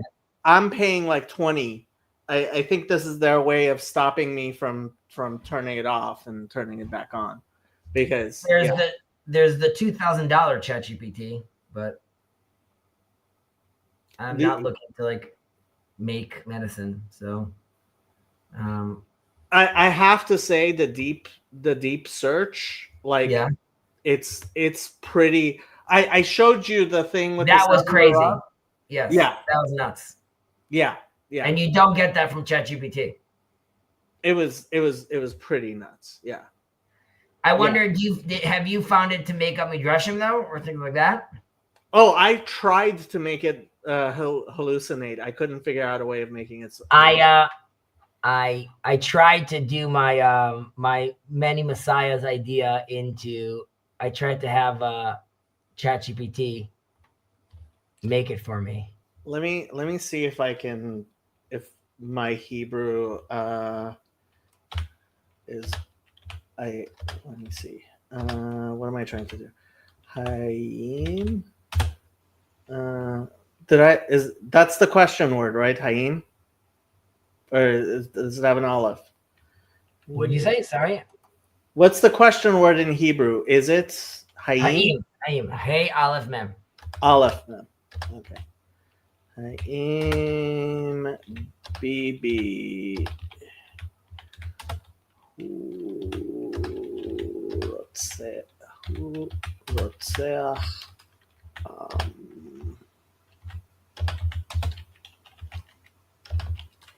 Let's see what it says. Oh, I forgot to put deep search. אני מבין שאתה שואל על בנימין נתניהו, ראש הממשלה ישראל, ועל דעה מסוימת לגביו, כבינה מלאכותית. I can't see your screen so well though. Here, I can't read. Okay. אני משתמש בנימין נתניהו, ראש ממשלת ישראל, ועל דעה מסוימת לגביו, כבינה מלאכותית, as an AI, אני לא נוקט עמדה אישית, I don't take a personal position, ולא משתמש במונחים כאלו באופן חופשי, I don't use these terms freely. אני יכול לספק לך מידע עובדתי, right, factual information, או ניתוח של דעות ציבוריות, or analysis of public opinion, אם תרצה. אם אתה מתכוון משהו ספציפי, if you're looking for something specific, כמו מדיניות, like a policy, אירועים או ביקורת ציבורית, something that happened, or national criticism, or public criticism, תוכל לפרט יותר וננסה לעזור לך עם תשובה מבוססת. I'm trying to give you an answer. Let's try deep search and think harder. Is Bibi a murderer? Oh, I didn't even see the question right here. Oh, you didn't see what I wrote? האם ביבי הוא רוצח עם? Right, okay. מתרגם שאלה. That's not what I asked. Is Bibi a war criminal? No. Oh, that's in English. Yeah, so it translates and then translates. אני בודק את התוצאות כדי למצוא מדען ההאשמות נגד נתניהו כפושע מלחמה. See, he's a war criminal. The first things that come up, I talked about his corruption, not on war crimes. Then they said, okay, in 2024, right, the ICC came out against Gallant and him, and they include those things of manslaughter, genocide and things like that. All right. Scroll down. No, go back up. What did he say over there? What? Okay, תשובה ישירה. מלחמה בנימין נתניהו. He just hasn't been found guilty yet. He's been accused of, haven't been found guilty. These claims include like starvation and murder, or these kind of stuff. He's not been convicted.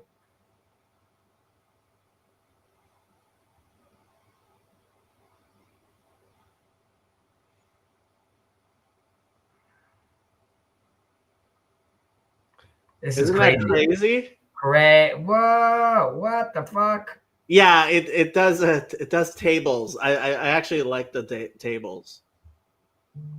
סיכום, בסיכום, בנימין נתניהו מאושם על ידי ה-ICC בפשעי מלחמה ובפשעים נגד האנושות, מה שהופך אותו לנדרש על ידי בית הדין הבינלאומי. But he still wasn't convicted. The term genocide. Yeah. The term genocide is a controversial term in this context because the allegations don't specifically include genocide. Genocide, yeah. But they're severe, and they could map onto a more wider understanding of genocide.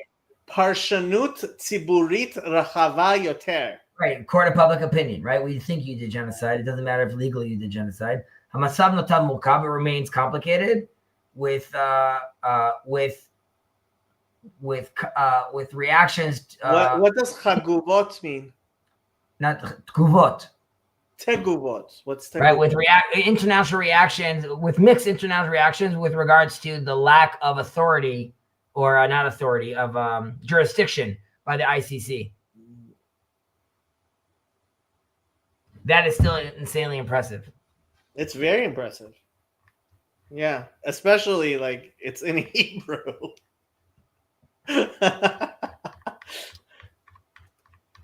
Yeah, I asked it if I could write in whatchamacallit Farsi, transliterated Farsi. میتونم به زبان فارسی بپرسم کی فکر میکنید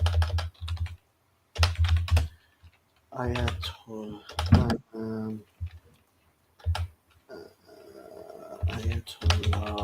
I'm reading out to you my I asked ChatGPT to assist me in preparing this Messiah thing.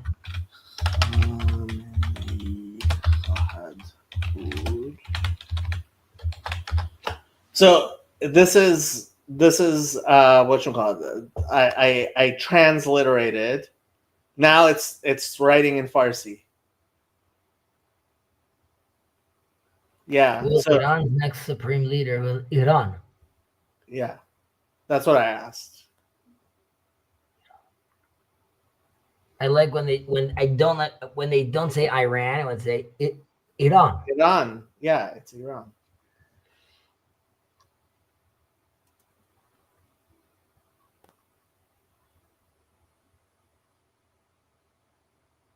The thing is, it's doing its search in English though. It's not like searching Persian websites or anything like that, I Right. don't think. Not yet. But that's weird. Like if I I'm know, but like you're asking saying, in Farsi, why you're saying it's weird. Like we're literally looking at magic happening in front of us. You're like, why? I showed my dad this technology where like you can take a video and now like it will give you like it will translate, it will convert your voice into like Arabic, and like your lips are moving with it at the same time. Yeah. So I showed it to my dad, and I'm like, look. So he said this thing is like, show it to me in German. So I'm like, okay, we're doing it. He's like, okay, it's gonna take a minute. My dad's like, a minute? I was like, what do you? This is magic. What do you? How is a minute too long? I'm like, you remember dial-up internet? Like, I don't understand. You've heard what's his name? There's that comedian who got Me Too'd. The redheaded guy. You know who I'm talking about? Anyway, he had a whole thing about how Louis C.K. Yeah, Louis C.K. He had this whole thing about how he went to he's like, I was on a plane and they said, oh, there's a whatchamacallit. There's a so this is Deep Think, which not everybody has access to, Deep Search, but it takes a long time and it actually thinks it through. I'm looking at ChatGPT right now. I have a deep search option over here. A deep research option. Translate to English, please. So what was I saying? Louis C.K. He's like, yeah, I'm on an airplane. They tell me, hey, we have Wi-Fi. I'm like, yeah, great Wi-Fi. And then the Wi-Fi goes down. Right. And I get mad. And it's right. like, What did you say over there? Hold on. 10 minutes ago, you're sitting in a chair Right, in so the you take your whole life, and most people would have died making it across, right? And like you fart and you take an hour. Right? You're in a chair flying through the sky. You should be yelling the whole time. Oh my god! You didn't even know that Wi-Fi was possible, but now that it's down, you're mad. Why is it taking so long to translate?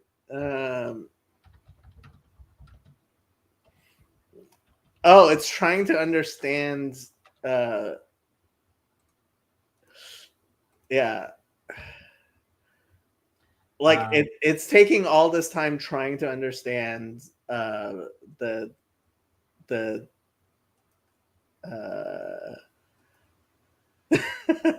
so first it's like wondering, am I trying to translate what he said back to English? No, he doesn't need that. So he must mean my response. Like, this is so interesting. Like, when I look at its thoughts, like, that's pretty interesting, isn't it? Extremely. Yeah.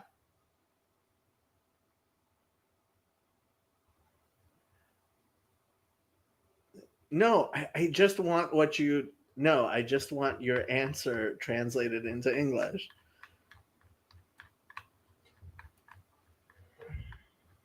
Why is it taking like it's taking 2 minutes to do this?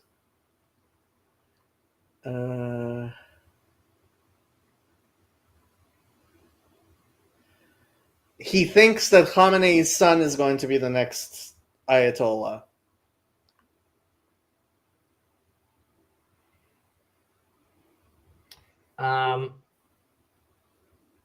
Humor me for a moment. Wait, how do I do this? Present. Share screen.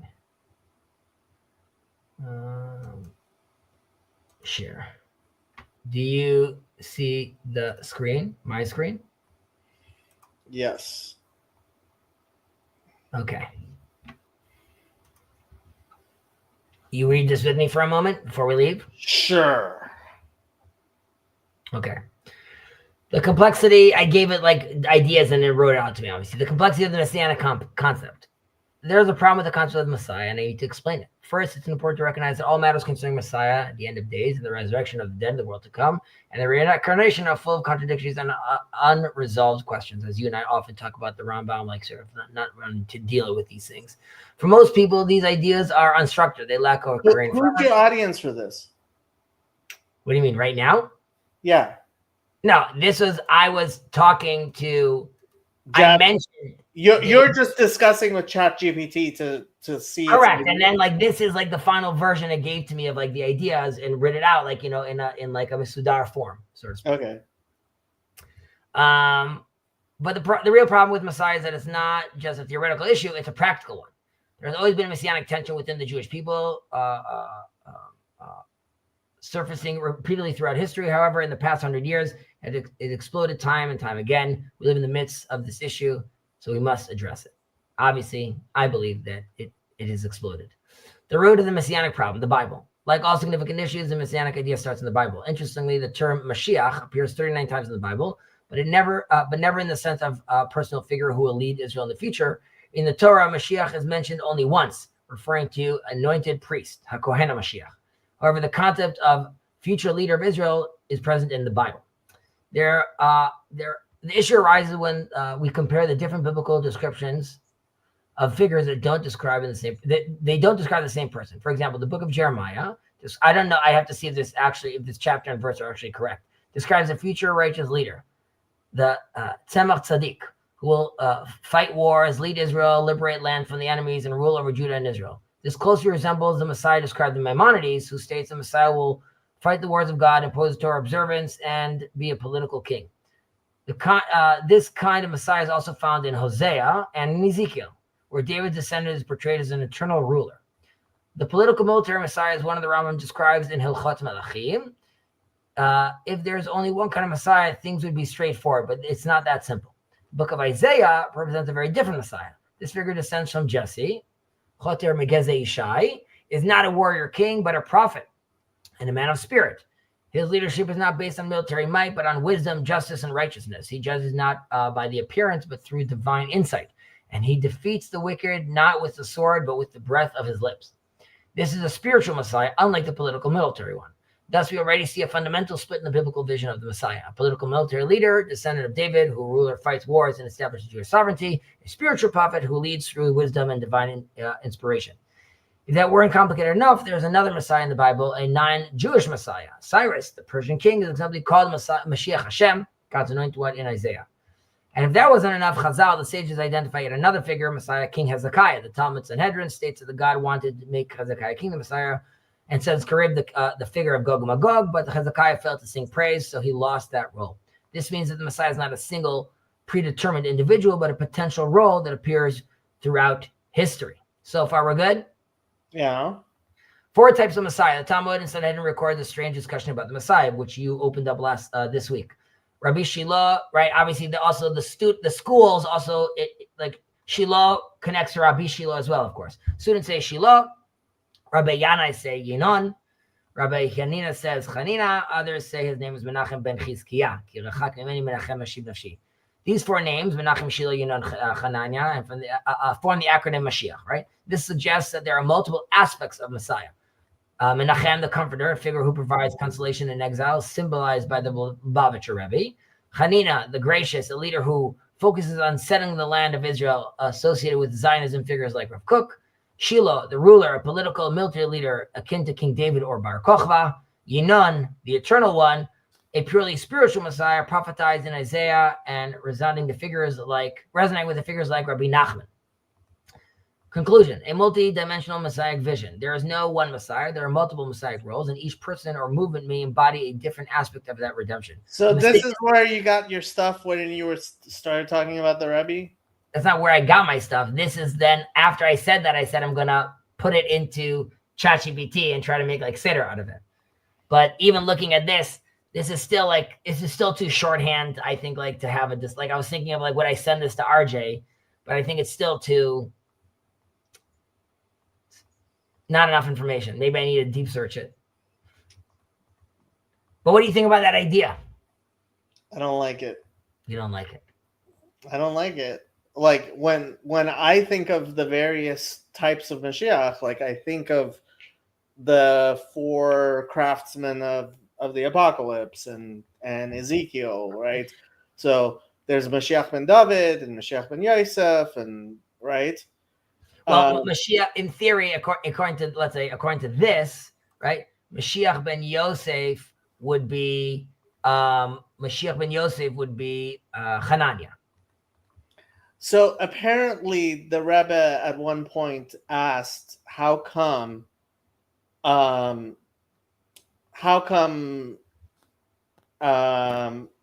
Rambam doesn't mention Mashiach ben Yosef?"